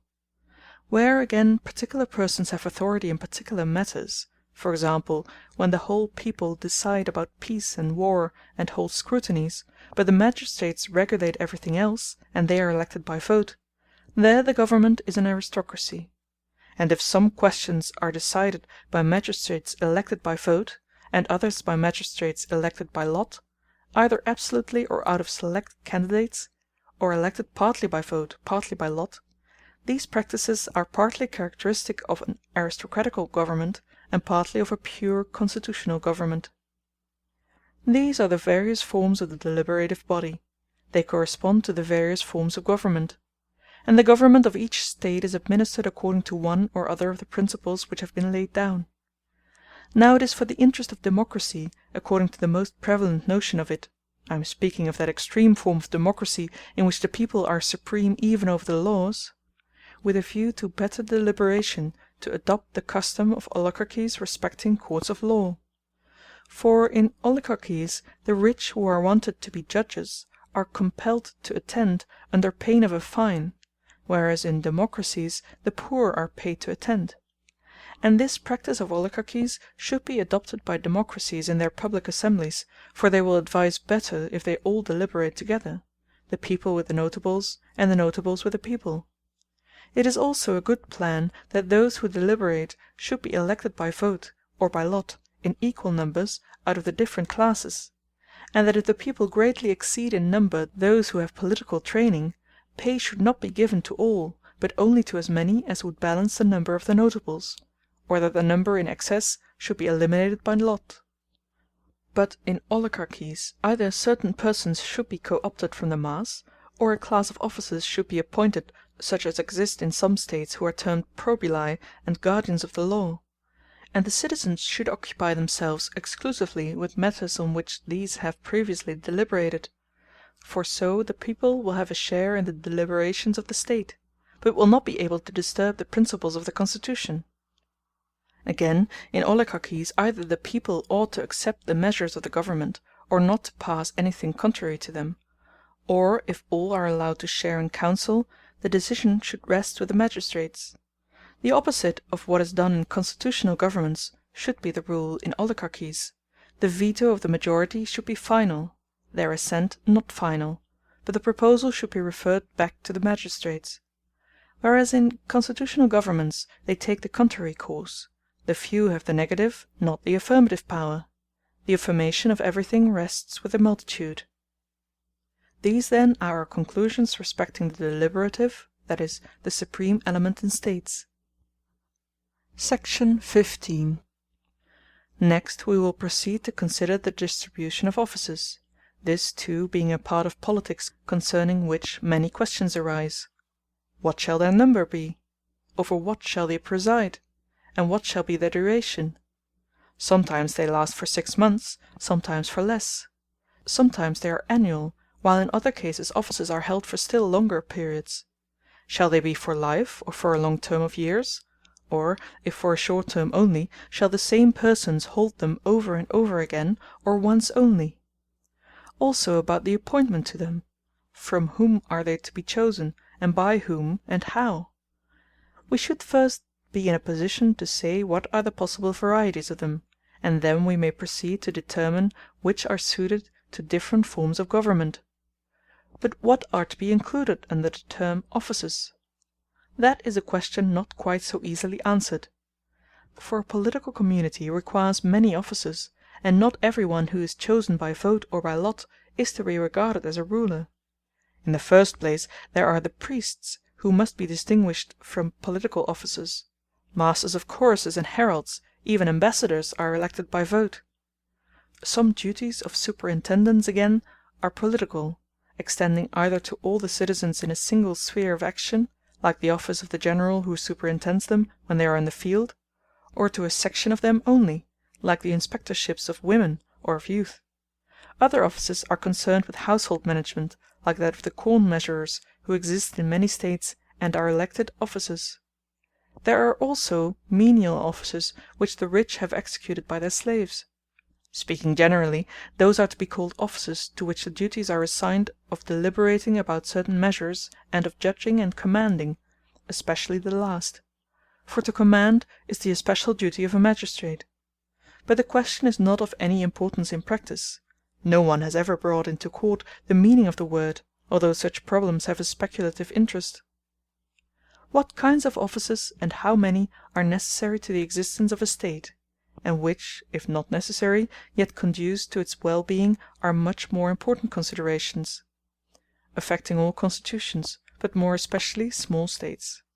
For in great States it is possible, and indeed necessary, that every office should have a special function, where the citizens are numerous, many may hold office. And so it happens that some offices a man holds a second time only after a long interval, and others he holds once only.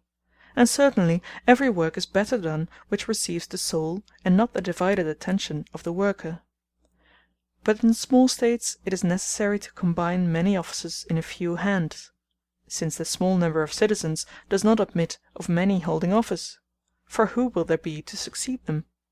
And yet small states at times require the same offices and laws as large ones. The difference is that the one want them often, the others only after long intervals. Hence there is no reason why the care of many offices should not be imposed on the same person, for they will not interfere with each other. When the population is small, offices should be like the spits which also serve to hold a lamp. We must first ascertain how many magistrates are necessary in every state, and also how many are not exactly necessary, but are nevertheless useful, and then there will be no difficulty in seeing what offices can be combined in one. We should also know over which matters several local tribunals are to have jurisdiction, and in which authority should be centralized.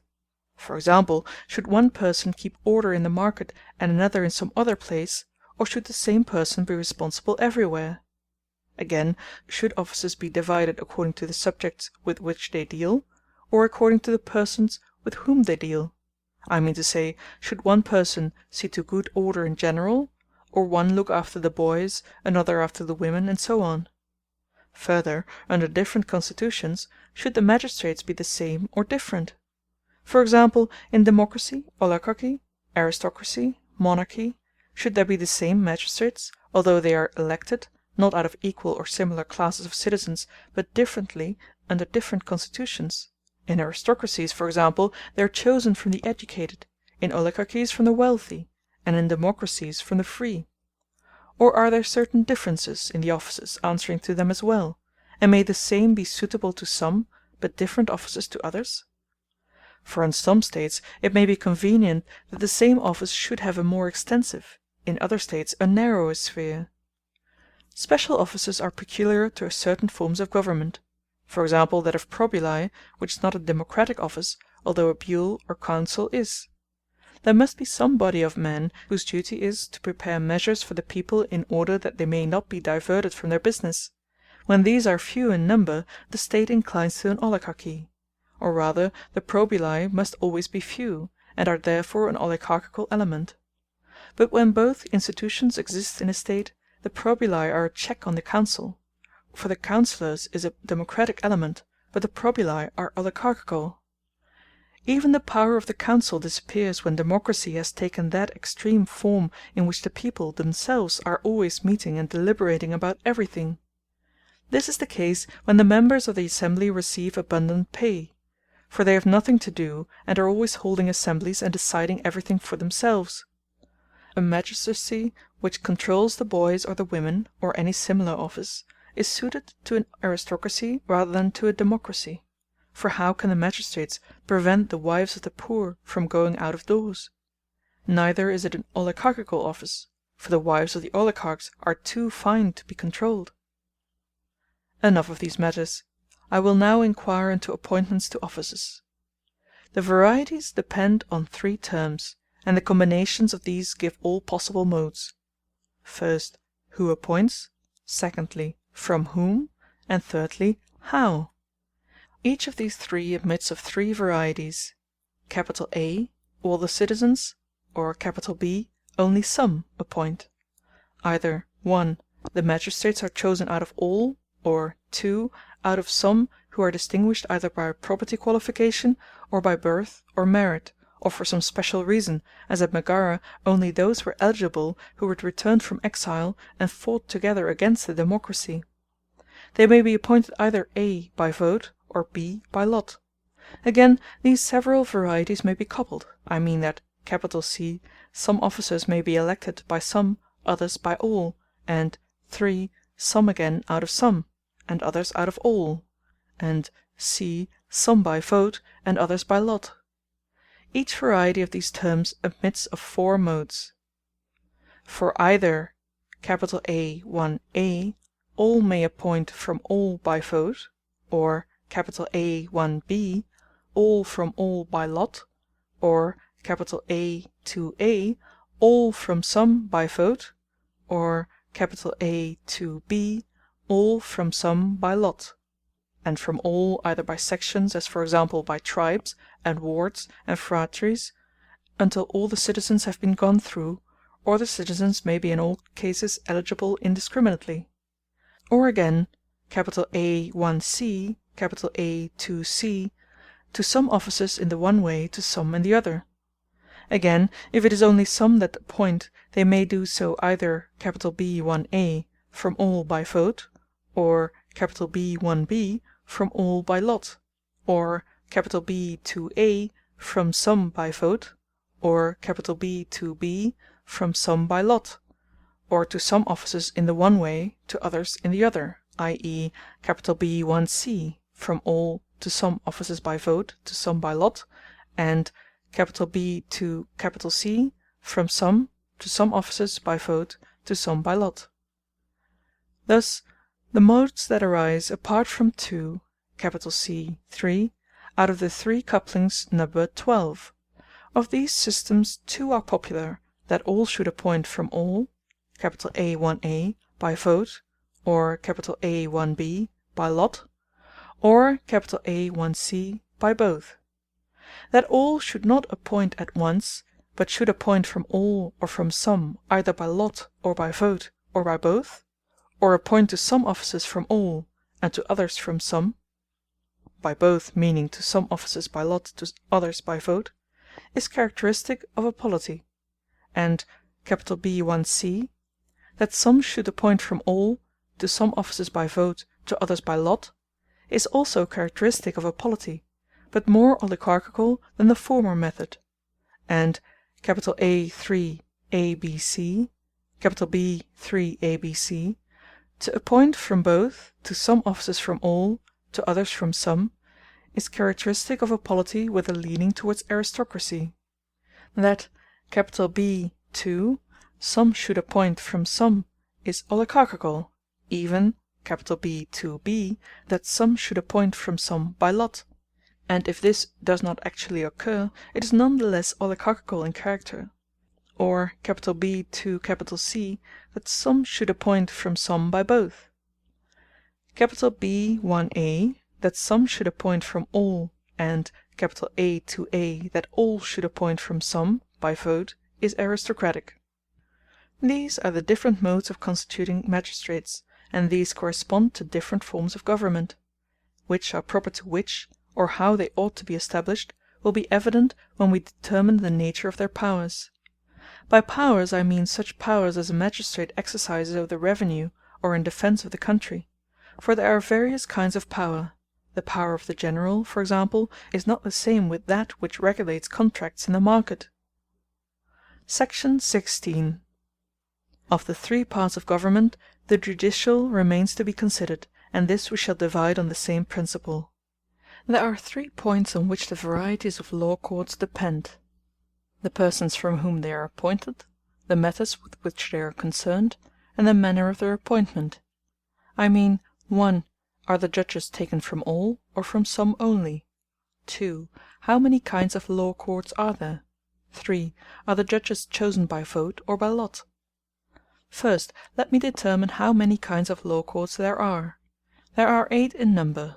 1 is the court of audits or scrutinies; a second takes cognizance of ordinary offences against the state; a third is concerned with treason against the constitution; the fourth determines disputes respecting penalties, whether raised by magistrates or by private persons; the fifth decides the most important civil cases; the sixth tries cases of homicide, which are of various kinds: a. premeditated, b. involuntary, c.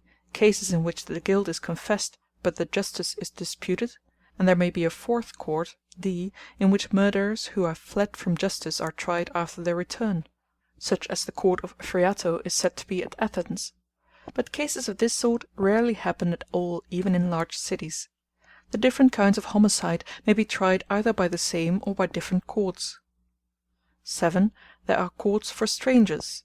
Of these there are 2 subdivisions: a. For the settlement of their disputes with one another, b. For the settlement of disputes between them and the citizens. And besides all these there must be 8. Courts for small suits about sums of a drachma up to 5 drachmas, or a little more, which have to be determined, but they do not require many judges. Nothing more need be said of these small suits, nor of the courts for homicide or for strangers. I would rather speak of political cases, which, when mismanaged, create division and disturbances in constitutions. Now, if all the citizens judge in all the different cases which I have distinguished, they may be appointed by vote or by lot, or sometimes by lot and sometimes by vote. Or when a single class of causes are tried, the judges who decide them may be appointed, some by vote and some by lot. These then are the 4 modes of appointing judges from the whole people, and there will be likewise 4 modes if they are elected from a part only. For they may be appointed from some by vote, and judge in all causes, or they may be appointed from some by lot, and judge in all causes, or they may be elected in some cases by vote, and in some cases taken by lot, or some courts, even when judging the same causes, may be composed of members some appointed by vote and some by lot. These modes then, as was said, answer to those previously mentioned. Once more, the modes of appointment may be combined. I mean that some may be chosen out of the whole people, others out of some out of both. For example, the same tribunal may be composed of some who are elected out of all, and of others who are elected out of some, either by vote, or by lot, or by both. In how many forms law courts can be established has now been considered. The first form, viz., that in which the judges are taken from all the citizens, and in which all causes are tried, is democratical. The second, which is composed of a few only who try all causes, oligarchical. The third, in which some courts are taken from all classes, and some from certain classes only, aristocratical and constitutional. End of Book 4, Sections 14 through 16. Book 5, Sections 1 through 4. 1. The design which we propose to ourselves is now nearly completed. Next in order follow the causes of revolution in states, how many and of what nature they are, what modes of destruction apply to particular states, and out of what, and into what they mostly change. Also what are the modes of preservation in states generally, or in a particular state, and by what means each state may be best preserved. These questions remain to be considered. In the first place, we must assume as our starting point that in the many forms of government which have sprung up, there has always been an acknowledgment of justice and proportionate equality, although mankind fail attaining them, as I have already explained. Democracy, for example, arises out of the notion that those who are equal in any respect are equal in all respects. Because men are equally free, they claim to be absolutely equal. Oligarchy is based on the notion that those who are unequal in one respect are in all respects unequal. Being unequal, that is, in property, they suppose themselves to be unequal absolutely. The democrats think that as they are equal they ought to be equal in all things, while the oligarchs, under the idea that they are unequal, claim too much, which is one form of inequality. All these forms of government have a kind of justice, but tried by an absolute standard they are faulty, and therefore both parties, whenever their share in the government does not accord with their preconceived ideas, stir up revolution. Those who excel in virtue have the best right of all to rebel, for they alone can with reason be deemed absolutely unequal, but then they are of all men the least inclined to do so. There is also a superiority which is claimed by men of rank, for they are thought noble because they spring from wealthy and virtuous ancestors. Here then, so to speak, are opened the very springs and fountains of revolution, and hence arise 2 sorts of changes in governments, the one affecting the constitution, when men seek to change from an existing form into some other, for example from democracy into oligarchy, and from oligarchy into democracy, or from either of them into constitutional government or aristocracy, and conversely; the other not affecting the constitution, when, without disturbing the form of government, whether oligarchy or monarchy or any other, they try to get the administration into their own hands. Further, there is a question of degree. An oligarchy, for example, may become more or less oligarchical, and a democracy more or less democratical. And in like manner the characteristics of the other forms of government may be more or less strictly maintained. Or the revolution may be directed against a portion of the constitution only, for example, the establishment or overthrow of a particular office, as at Sparta it is said that Lysander attempted to overthrow the monarchy, and King Pausanias the ephoralty. At Epidamnus, too, the change was partial, for instead of phylarchs or heads of tribes, a council was appointed, but to this day the magistrates are the only members of the ruling class who are compelled to go to the Heliaea when an election takes place, and the office of the single archon was another oligarchical feature. Everywhere inequality is a cause of revolution, but an inequality in which there is no proportion, for instance a perpetual monarchy among equals, and always it is the desire of equality which rises in rebellion. Now equality is of two kinds, numerical and proportional. By the first I mean sameness or equality in number or size, by the second equality of ratios. For example, the excess of 3 over 2 is numerically equal to the excess of 2 over 1, whereas 4 exceeds 2 in the same ratio in which 2 exceeds 1, for 2 is the same part of 4 that 1 is of 2, namely the half. As I was saying before, men agree that justice in the abstract is proportion, but they differ in that some think that if they are equal in any respect, they are equal absolutely, others that if they are unequal in any respect, they should be unequal in all.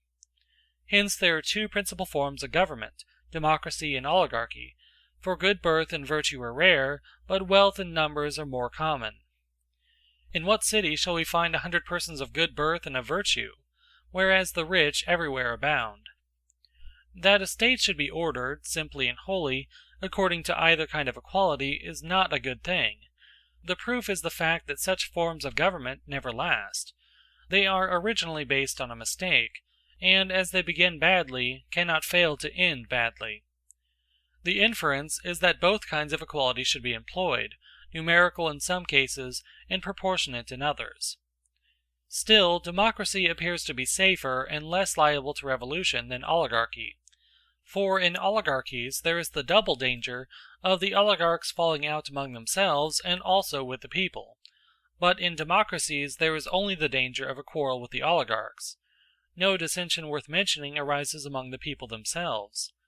And we may further remark that a government which is composed of the middle class more nearly approximates to democracy than to oligarchy, and is the safest of the imperfect forms of government. Section 2. In considering how dissensions and political revolutions arise, we must first of all ascertain the beginnings and causes of them which affect constitutions generally. They may be said to be 3 in number, and we have now to give an outline of each. We want to know 1. What is the feeling? 2. What are the motives of those who make them? 3. Whence arise political disturbances and quarrels?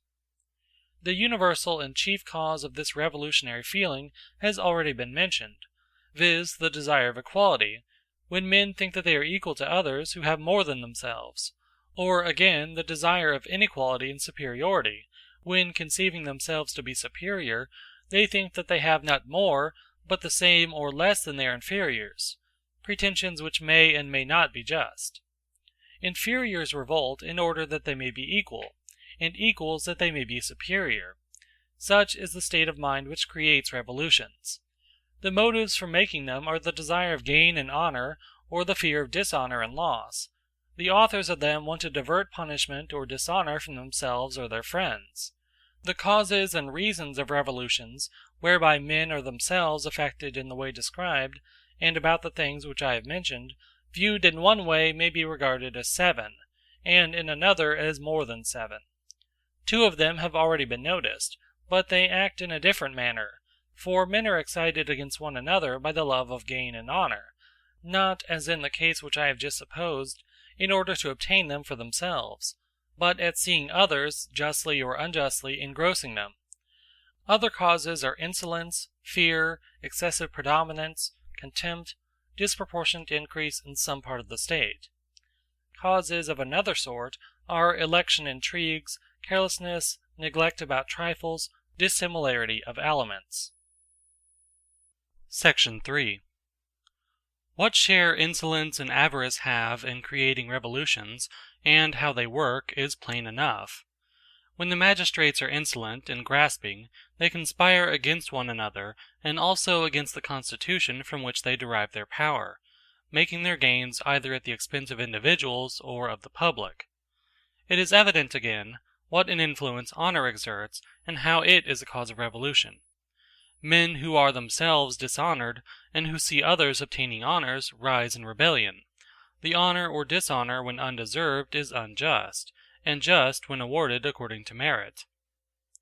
Again, superiority is a cause of revolution when one or more persons have a power which is too much for the state and the power of the government.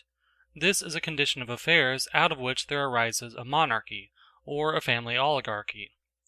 And therefore, in some places, as at Athens and Argos, they have recourse to ostracism. But how much better to provide from the first that there should be no such preeminent individuals, instead of letting them come into existence and then finding a remedy. Another cause of revolution is fear. Either men have committed wrong and are afraid of punishment, or they are expecting to suffer wrong and are desirous of anticipating their enemy. Thus at Rhodes the notables conspired against the people through fear of the suits that were brought against them. Contempt is also a cause of insurrection and revolution, for example in oligarchies. When those who have no share in the state are the majority, they revolt, because they think that they are the stronger. Or again, in democracies, the rich despise the disorder and anarchy of the state. At Thebes, for example, where, after the battle of Enophita, the bad administration of the democracy led to its ruin. At Megara, the fall of the democracy was due to a defeat occasioned by disorder and anarchy. And at Syracuse, the democracy aroused contempt before the tyranny of Gelo arose, at Rhodes before the insurrection. Political revolutions also spring from a disproportionate increase in any part of the state. For as a body is made up of many members, and every member ought to grow in proportion, that symmetry may be preserved, but loses its nature if the foot be 4 cubits long and the rest of the body 2 spans. And should the abnormal increase be one of quality as well as of quantity, may even take the form of another animal. Even so, a state has many parts, of which some one may often grow imperceptibly. For example, the number of poor in democracies and in constitutional states. And this disproportion may sometimes happen by an accident, as at Tarentum, from a defeat in which many of the notables were slain in a battle with the Iapygians, just after the Persian War, the constitutional government in consequence becoming a democracy. Or as was the case at Argos, where the Argives, after their army had been cut to pieces on the 7th day of the month by Cleomenes the Lacedaemonian, were compelled to admit to citizen some of their Perii, and at Athens, when, after frequent debates of their infantry at the time of the Peloponnesian War, the notables were reduced in number, because the soldiers had to be taken from the role of citizens. Revolutions arise from this cause as well, in democracies as in other forms of government, but not to so great an extent. When the rich grow numerous or properties increase, the form of government changes into an oligarchy or a government of families. Forms of government also change, sometimes even without revolution, owing to election contests, as at Heraea, where instead of electing their magistrates, they took them by lot, because the electors were in the habit of choosing their own partisans. Or owing to carelessness, when disloyal persons are allowed to find their way into the highest offices, as at Oreum, where upon the accession of Heracliodorus to office, the oligarchy was overthrown, and changed by him into a constitutional and democratical government. Again, the revolution may be facilitated by the slightness of the change. I mean that a great change may sometimes slip into the constitution through neglect of a small matter. At Ambracia, for instance, the qualification for office, small at first, was eventually reduced to nothing. For the Ambraciots thought that a small qualification was much the same as none at all. Another cause of revolution is difference of races, which do not at once acquire a common spirit. For a state is not the growth of a day, any more than it grows out of a multitude brought together by accident. Hence the reception of strangers in colonies, either at the time of their foundation or afterwards, has generally produced revolution. For example, the Achaeans who joined the Trezenians in the foundation of Sybaris, becoming later the more numerous, expelled them. Hence the curse fell upon Sybaris. At Thurii, the Sybarites quarrelled with their fellow colonists, thinking that the land belonged to them. They wanted too much of it and were driven out. At Byzantium, the new colonists were detected in a conspiracy, and were expelled by force of arms. The people of Antissa, who had received the Chian exiles, fought with them and drove them out. And the Zancleans, after having received the Samians, were driven by them out of their own city. The citizens of Apollonia on the Euxine, after the introduction of a fresh body of colonists, had a revolution. The Syracusans, after the expulsion of their tyrants, having admitted strangers and mercenaries to the rights of citizenship, quarrelled and came to blows. The people of Amphipolis, having received Chalcidian colonists, were nearly all expelled by them. Now in oligarchies the masses make revolution under the idea that they are unjustly treated, because, as I said before, they are equals, and have not an equal share. And in democracies the notables revolt, because they are not equals, and yet have only an equal share.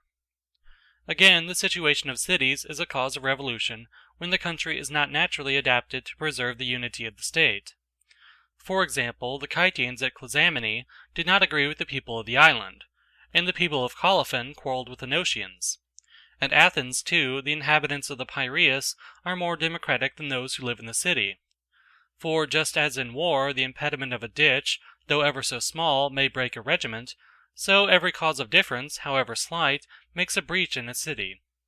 The greatest opposition is confessedly that of virtue and vice, next comes that of wealth and poverty, and there are other antagonistic elements, greater or less, of which one is the difference of place. Section 4. In revolutions the occasions may be trifling, but great interests are at stake.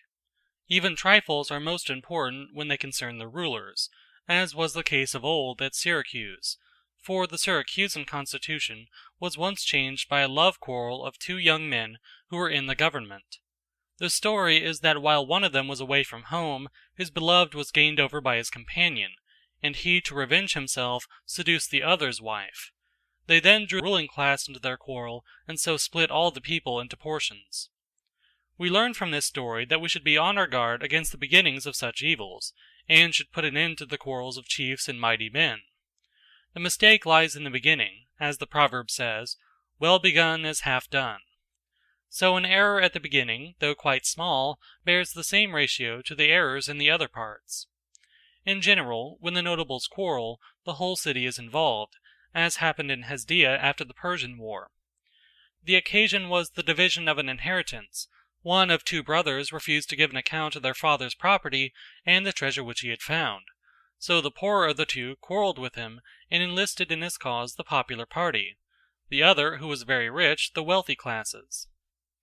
At Delphi, again, a quarrel about a marriage was the beginning of all the troubles which followed. In this case the bridegroom, fancying some occurrence to be of evil omen, came to the bride and went away without taking her. Whereupon her relations, thinking that they were insulted by him, put some of the sacred treasure among his offerings while he was sacrificing, and then slew him, pretending that he had been robbing the temple. At Mytilene, too, a dispute about heiresses was the beginning of many misfortunes, and led to the war with the Athenians, in which Paeches took their city. A wealthy citizen named Timophanes left two daughters. Dexander, another citizen, wanted to obtain them for his sons, but he was rejected in his suit, whereupon he stirred up a revolution, and instigated the Athenians, of whom he was proxenus, to interfere. A similar quarrel about an heiress arose at Phocis, between Nasius, the father of Nason, and Euthycrates, the father of Onomarchus. This was the beginning of the sacred war. A marriage quarrel was also the cause of a change in the government of Epidamnus.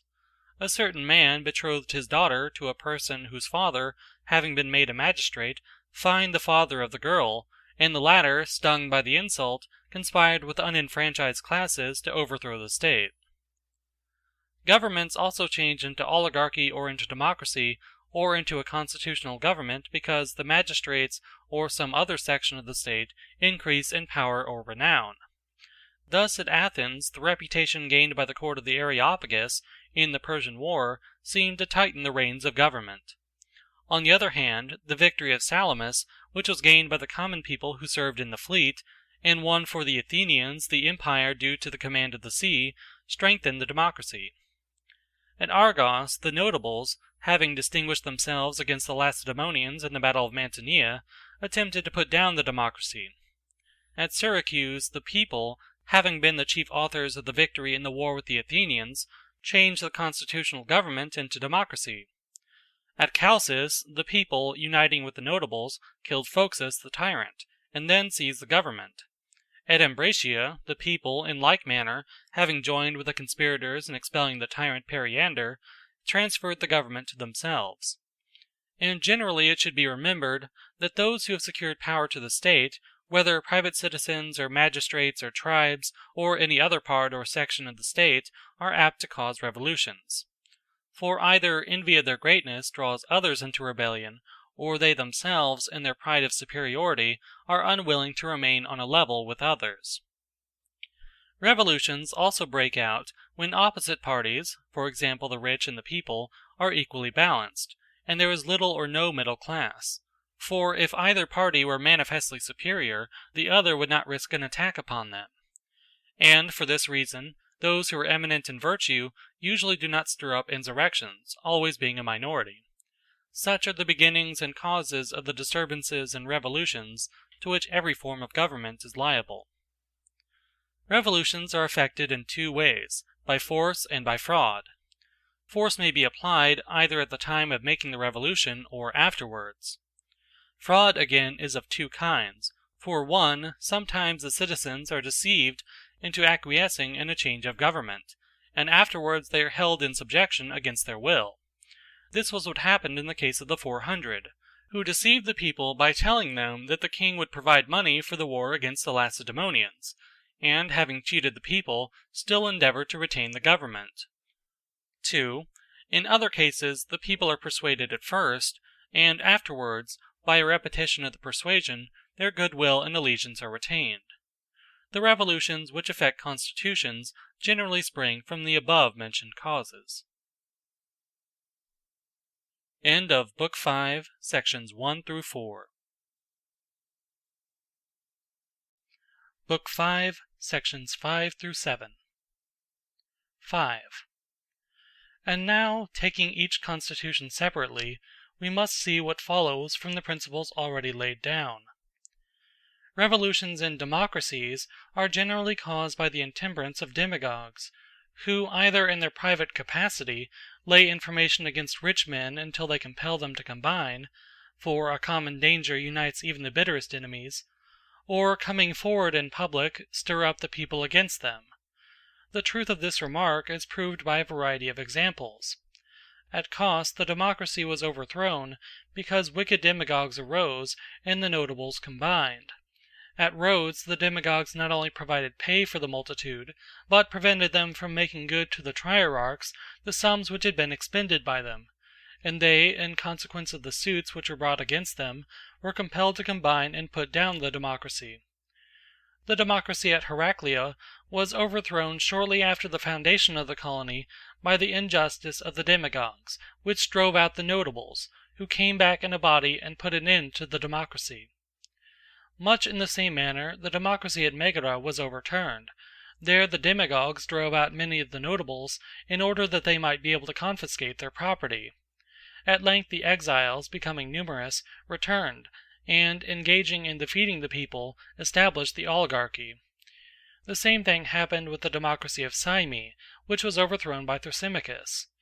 And we may observe that in most states the changes have been of this character.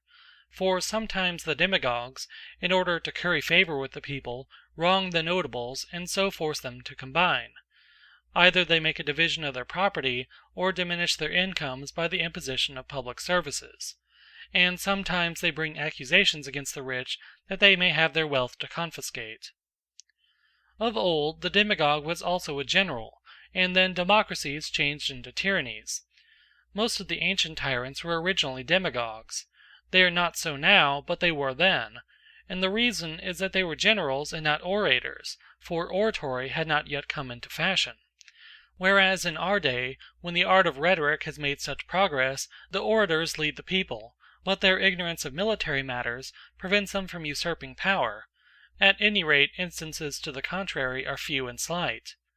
Tyrannies were more common formerly than now, for this reason also, that great power was placed in the hands of individuals. Thus a tyranny arose at Miletus out of the office of the Prytanis, who had supreme authority in many important matters. Moreover, in those days, when cities were not large, the people dwelt in the fields, busy at their work, and their chiefs, if they possessed any military talent, seized the opportunity, and, winning the confidence of the masses by professing their hatred of the wealthy, they succeeded in obtaining the tyranny. Thus at Athens, Pisistratus led a faction against the men of the plain, and Theagenes at Megara slaughtered the cattle of the wealthy, which he had found by the riverside, where they had put them to graze in land not their own. Dionysius, again, was thought worthy of the tyranny because he denounced Daphnius and the rich. His enmity to the notables won for him the confidence of the people. Changes also take place from the ancient to the latest form of democracy. For where there is a popular election of the magistrates, and no property qualification, the aspirants for office get hold of the people, and contrive at last even to set them above the laws. A more or less complete cure for this state of things is for the separate tribes, and not the whole people, to elect the magistrates. These are the principal causes of revolutions in democracies. 6. There are two patent causes of revolutions in oligarchies. 1. First, when the oligarchs oppress the people, for then anybody is good enough to be their champion, especially if he be himself a member of the oligarchy, as Lygdamus at Naxos, who afterwards came to be tyrant. But revolutions which commence outside the governing class may be further subdivided. Sometimes, when the government is very exclusive, the revolution is brought about by persons of the wealthy class who were excluded, as happened at Massalia and Istros and Heraclea, and other cities. Those who had no share in the government created a disturbance, until first the elder brothers, and then the younger, were admitted. For in some places, father and son, in others, elder and younger brothers, do not hold office together. At Massalia the oligarchy became more like a constitutional government, but at Istros ended in a democracy, and at Heraclea was enlarged to 600. At Knidos, again, the oligarchy underwent a considerable change. For the notables fell out among themselves, because only a few shared in the government. There existed among them the rule already mentioned, that father and son not hold office together, and if there were several brothers, only the eldest was admitted. The people took advantage of the quarrel, and, choosing one of the notables to be their leader, attacked and conquered the oligarchs, who were divided, and division is always a source of weakness. The city of Erythrae, too, in old times was ruled, and ruled well, by the Basilidae, but the people took offense at the narrowness of the oligarchy and changed the constitution. 2. Of internal causes of revolutions in oligarchies, one is the personal rivalry of the oligarchs, which leads them to play the demagogue. Now the oligarchical demagogue is of two sorts. Either (a) he practices upon the oligarchs themselves, for although the oligarchy are quite a small number, there may be a demagogue among them, as at Athens, Charicles' party won power by courting the 30, that of Phrynichus by courting the 400. Or (b) the oligarchs may play the demagogue with the people. This was the case at Larissa, where the guardians of the citizens endeavored to gain over the people because they were elected by them, and such is the fate of all oligarchies in which the magistrates are elected, as at Abydos, not by the class to which they belong, but by the heavy armed or by the people, although they may be required to have a high qualification, or to be members of a political club. Or again, where the law courts are composed of persons outside the government, the oligarchs flatter the people in order to obtain a decision in their own favor, and so they change the constitution. This happened at Heraclea in Pontus. Again, oligarchies change whenever any attempt is made to narrow them, for then those who desire equal rights are compelled to call in the people. Changes in the oligarchy also occur when the oligarchs waste their private property by extravagant living, for then they want to innovate, and either try to make themselves tyrants, or install someone else in the tyranny, as Hipparchus did Dionysius at Syracuse, and as at Amphipolis a man named Cleotimus introduced Chalcidian colonists, and when they arrived, stirred them up against the rich. For a like reason in Aegina, the person who carried on the negotiation with Chares endeavoured to revolutionize the state. Sometimes a party among the oligarchs tried directly to create a political change. Sometimes they robbed the treasury, and then either the thieves, or, as happened at Apollonia and Pontus, those who resist them in their thieving, quarrel with the rulers. But an oligarchy which is at unity with itself is not easily destroyed from within. Of this we may see an example at Pharsalus, for there, although the rulers are few in number, they govern a large city, because they have a good understanding among themselves. Oligarchies, again, are overthrown when another oligarchy is created within the original one, that is to say, when the whole governing body is small, and yet they do not all share in the highest offices. Thus at Elis, the governing body was a small senate, and very few ever found their way into it, because the senators were only 90 in number, and were elected for life, and out of certain families, in a manner similar to the Lacedaemonian elders. Oligarchy is liable to revolutions alike in war and in peace.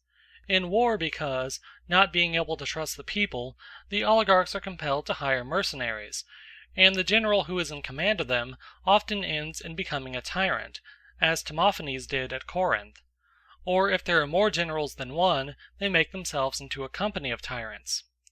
Sometimes the oligarchs, fearing this danger, give the people a share in the government because their services are necessary to them.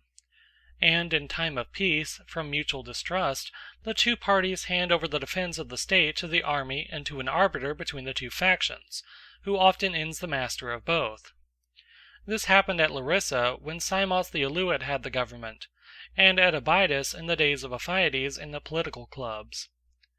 Revolutions also arise out of marriages or lawsuits which lead to the overthrow of one party among the oligarchs by another. Of quarrels about marriages I have already mentioned some instances. Another occurred at Eretria, where Diagoras overturned the oligarchy of the knights because he had been wronged about a marriage. A revolution at Heraclea and another at Thebes both arose out of decisions of law courts upon a charge of adultery. In both cases the punishment was just, but executed in the spirit of party at Heraclea upon Eurytion, and at Thebes upon Archias. For their enemies were jealous of them, and so had them pilloried in the Agora. Many oligarchies have been destroyed by some members of the ruling class taking offence at their excessive despotism. For example, the oligarchy at Cnidus and at Chios. Changes of constitutional governments, and also of oligarchies which limit the office of councillor, judge, or other magistrate to persons having a certain money qualification, often occur by accident. The qualification may have been originally fixed, according to the circumstances of the time, in such a manner as to include in an oligarchy a few only, or in a constitutional government the middle class. But after a time of prosperity, whether arising from peace or some other good fortune, the same property becomes many times as valuable, and then everybody participates in every office. This happens sometimes gradually and insensibly, and sometimes quickly. These are the causes of changes and revolutions in oligarchies. We must remark generally, both of democracies and oligarchies, that they sometimes change, not into the opposite forms of government, but only into another variety of the same class. I mean to say, from those forms of democracy and oligarchy which are regulated by law, into those which are arbitrary, and conversely. 7. In aristocracies, revolutions are stirred up when a few only share in the honours of the state, a cause which has already been shown to affect oligarchies. For an aristocracy is a sort of oligarchy, and, like an oligarchy, is the government of a few, although few not for the same reason. Hence the two are often confounded. And revolutions will be most likely to happen, and must happen, when the mass of the people are of the high-spirited kind, and have a notion that they are as good as their rulers. Thus at Lacedaemon, the so-called Parthenii, who were the illegitimate sons of the Spartan peers, attempted a revolution, and being detected, were sent away to colonize Tarentum. Again, revolutions occur when great men who are at least of equal merit are dishonored by those higher in office, as Lysander was by the kings of Sparta, or when a brave man is excluded from the honors of the state, like Cynodon, who conspired against the Spartans in the reign of Agesilaus, or again, when some are very poor and others very rich, a state of society which is most often the result of war, as at Lacedaemon in the days of the Messenian War. This is proved from the poem of Tertius, entitled Good Order, for he speaks of certain citizens who were ruined by the war and wanted to have a redistribution of the land. Again, revolutions arise when an individual who is great, and might be greater, wants to rule alone, as at Lacedaemon, Pausanias, who was general in the Persian War, or like Hanno at Carthage. Constitutional governments and aristocracies are commonly overthrown owing to some deviation from justice in the constitution itself. The cause of the downfall is, in the former, the ill mingling of the two elements, democracy and oligarchy; in the latter of the three elements, democracy, oligarchy, and virtue, but especially democracy and oligarchy. For to combine these is the endeavor of constitutional governments, and most of the so-called aristocracies have a like aim, but differ from polities in the mode of combination. Hence some of them are more and some less permanent. Those which incline more to oligarchy are called aristocracies, and those which incline to democracy constitutional governments. And therefore the latter are the safer of the two, for the greater the number, the greater the strength, and when men are equal they are contented.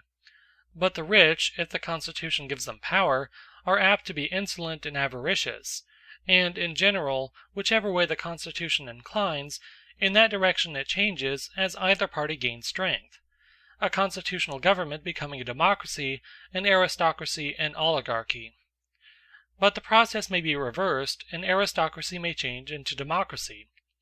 This happens when the poor, under the idea that they are being wronged, force the constitution to take an opposite form. In like manner, constitutional governments change into oligarchies. The only stable principle of government is equality according to proportion, and for every man to enjoy his own. What I have just mentioned actually happened at Thurii, where the qualification for office, at first high, was therefore reduced, and the magistrates increased in number. The notables had previously acquired the whole of the land contrary to law, for the government tended to oligarchy, and they were able to encroach. But the people, who had been trained by war, soon got the better of the guards kept by the oligarchs, until those who had had too much gave up their land. Again, since all aristocratical governments incline to oligarchy, the notables are apt to be grasping.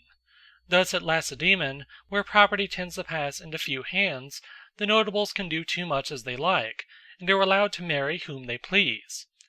The city of Locri was ruined by a marriage connection with Dionysius, but such a thing could never have happened in a democracy, or in a well-balanced aristocracy.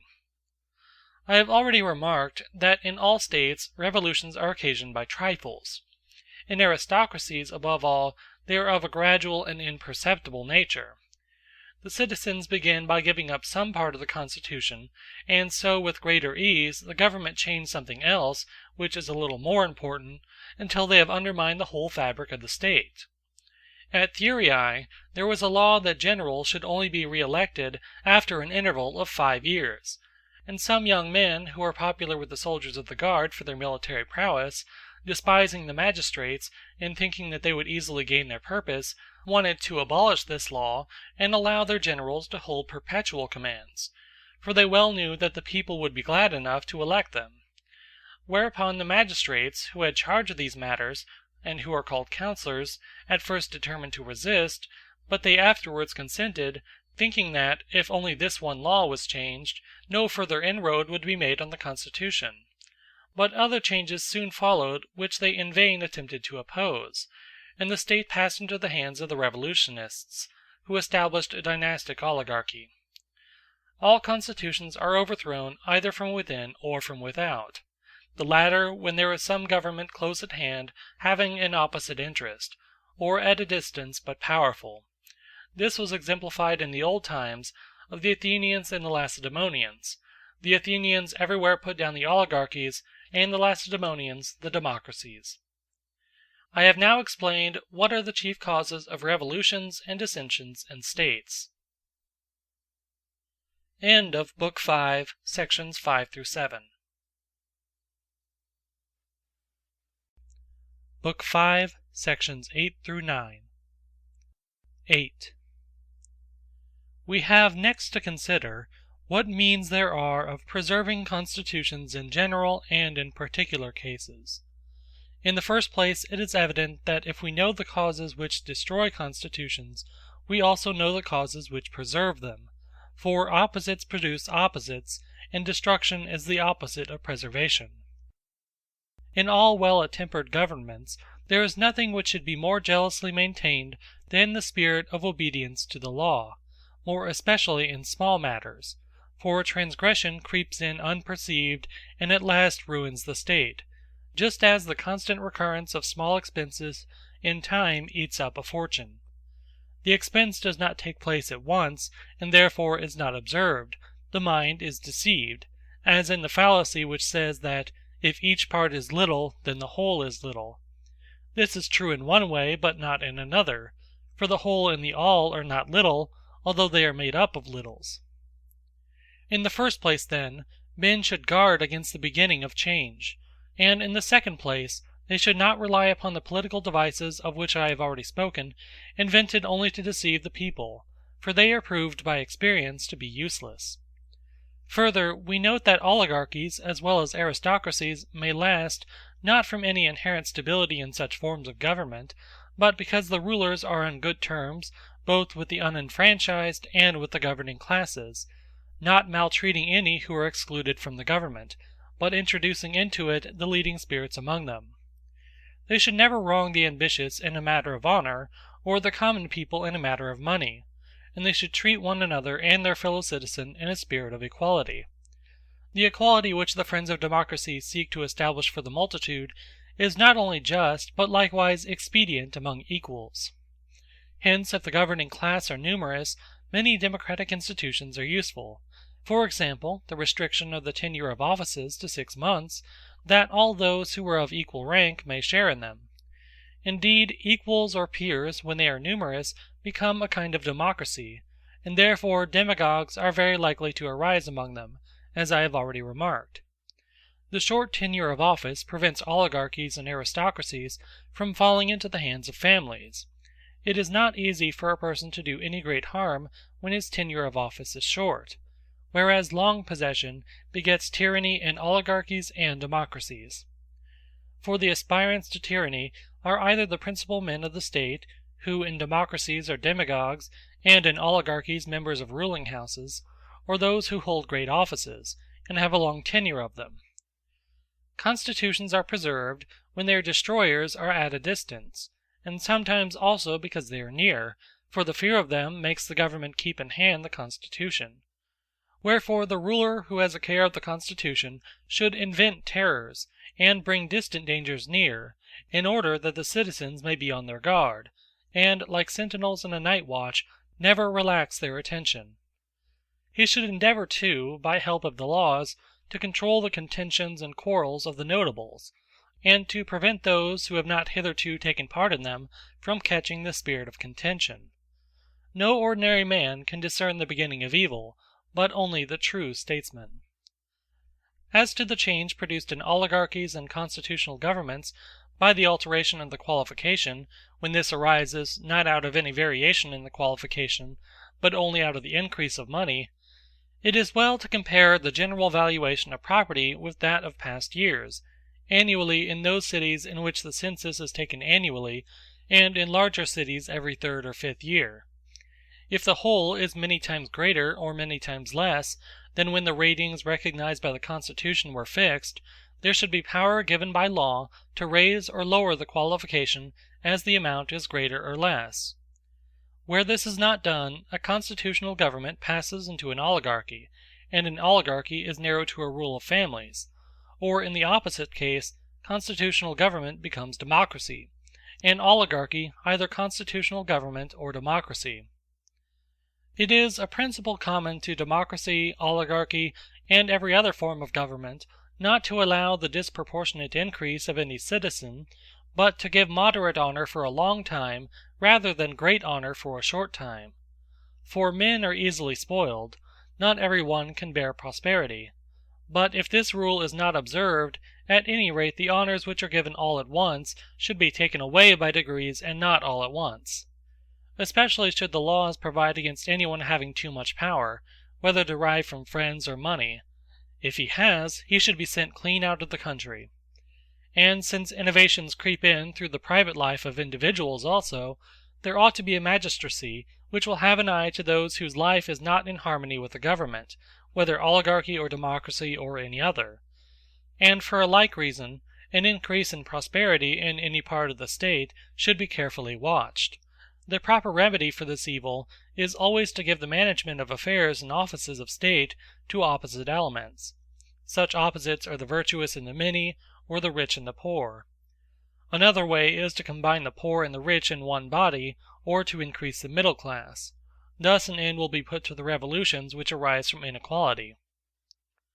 But above all, every state should be so administered and so regulated by law that its magistrates cannot possibly make money. In oligarchies, special precautions should be used against this evil. For the people do not take any great offense at being kept out of the government. Indeed, they are rather pleased than otherwise at having leisure for their private business. But what irritates them is to think that their rulers are stealing the public money. Then they are doubly annoyed, for they lose both honor and profit. If office brought no profit, then and then only could democracy and aristocracy be combined, for both notables and people might have their wishes gratified. All would be able to hold office, which is the aim of democracy, and the notables would be magistrates, which is the aim of aristocracy.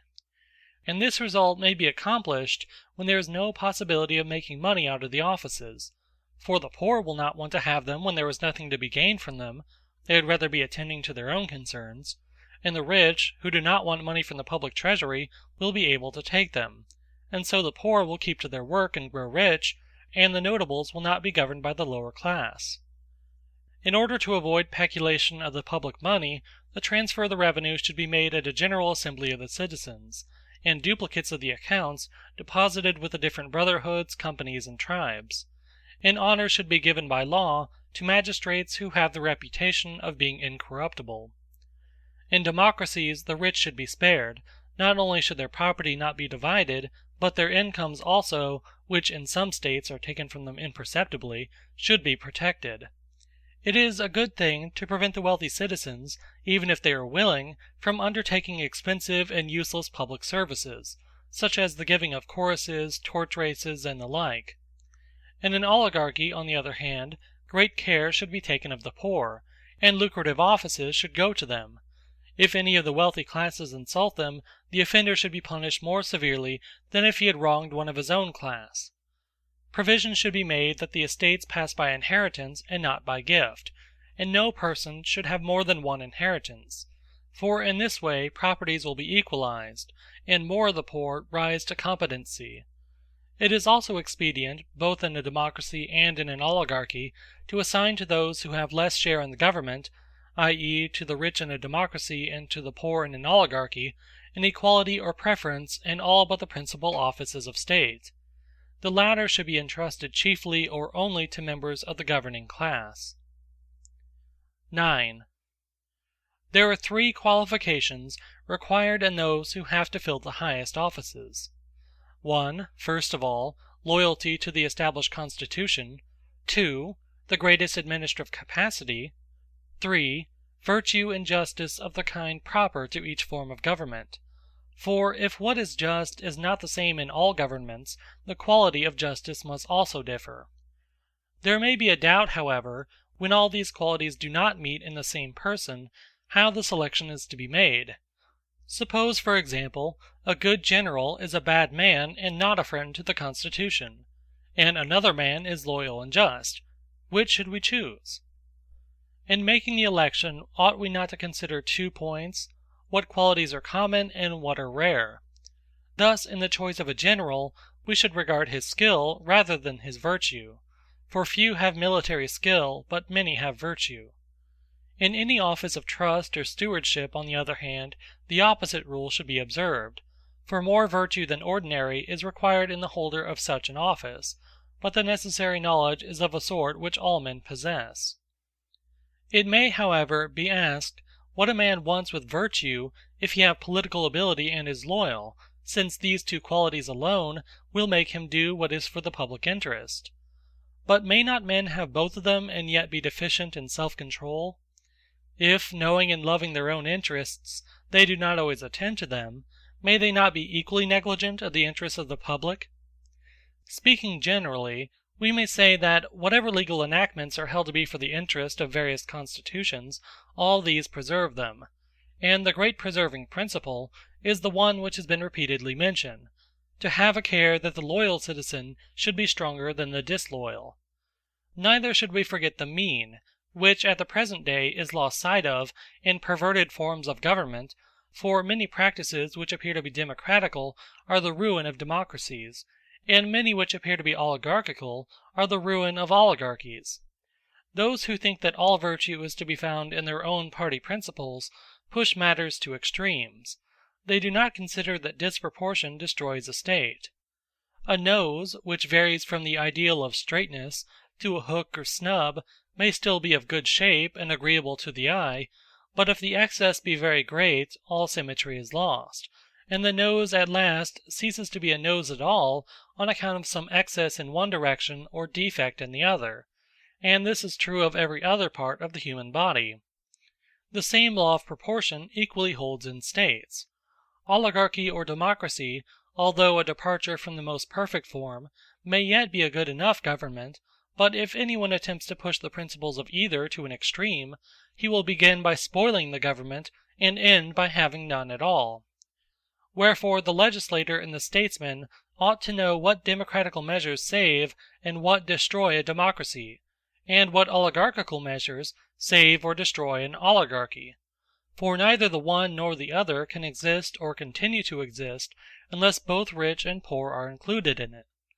If equality of property is introduced, the state must of necessity take another form, for when by laws carried to excess one or other element in the state is ruined, the constitution is ruined. There is an error common both to oligarchies and to democracies. In the latter, the demagogues, when the multitude are above the law, are always cutting the city in 2 by quarrels with the rich, whereas they should always profess to be maintaining their cause, just as in oligarchies the oligarch should profess to maintaining the cause of the people, and should take oaths the opposite of those which they now take. For there are cities in which they swear, I will be an enemy to the people, and will devise all the harm against them which I can; but they ought to exhibit and to entertain the very opposite feeling. In the form of their oath there should be an express declaration, I will do no wrong to the people. But of all the things which I have mentioned, that which most contributes to the permanence of constitutions is the adaptation of education to the form of government, and yet in our own day this principle is universally neglected. The best laws, though sanctioned by every citizen of the state, will be of no avail unless the young are trained by habit and education in the spirit of the Constitution, if the laws are democratically, or oligarchically if the laws are oligarchical. For there may be a want of self-discipline in states as well as in individuals. Now, to have been educated in the spirit of the Constitution is not to perform the actions in which oligarchs or democrats delight, but those by which the existence of an oligarchy or of a democracy is made possible. Whereas among ourselves the sons of the ruling class in an oligarchy live in luxury, but the sons of the poor are hardened by exercise and toil, and hence they are both more inclined and better able to make a revolution. And in democracies of the more extreme type there has arisen a false idea of freedom which is contradictory to the true interests of the state. For 2 principles are characteristic of democracy, the government of the majority and freedom. Men think that what is just is equal, and that equality is the supremacy of the popular will, and that freedom means the doing what a man likes. In such democracies everyone lives as he pleases, or in the words of Euripides, according to his fancy. But this is all wrong.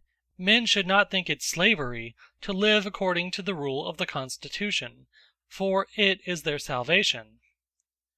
I have now discussed generally the causes of the revolution and destruction of states, and the means of their preservation and continuance. End of Book 5, sections 8 through 9.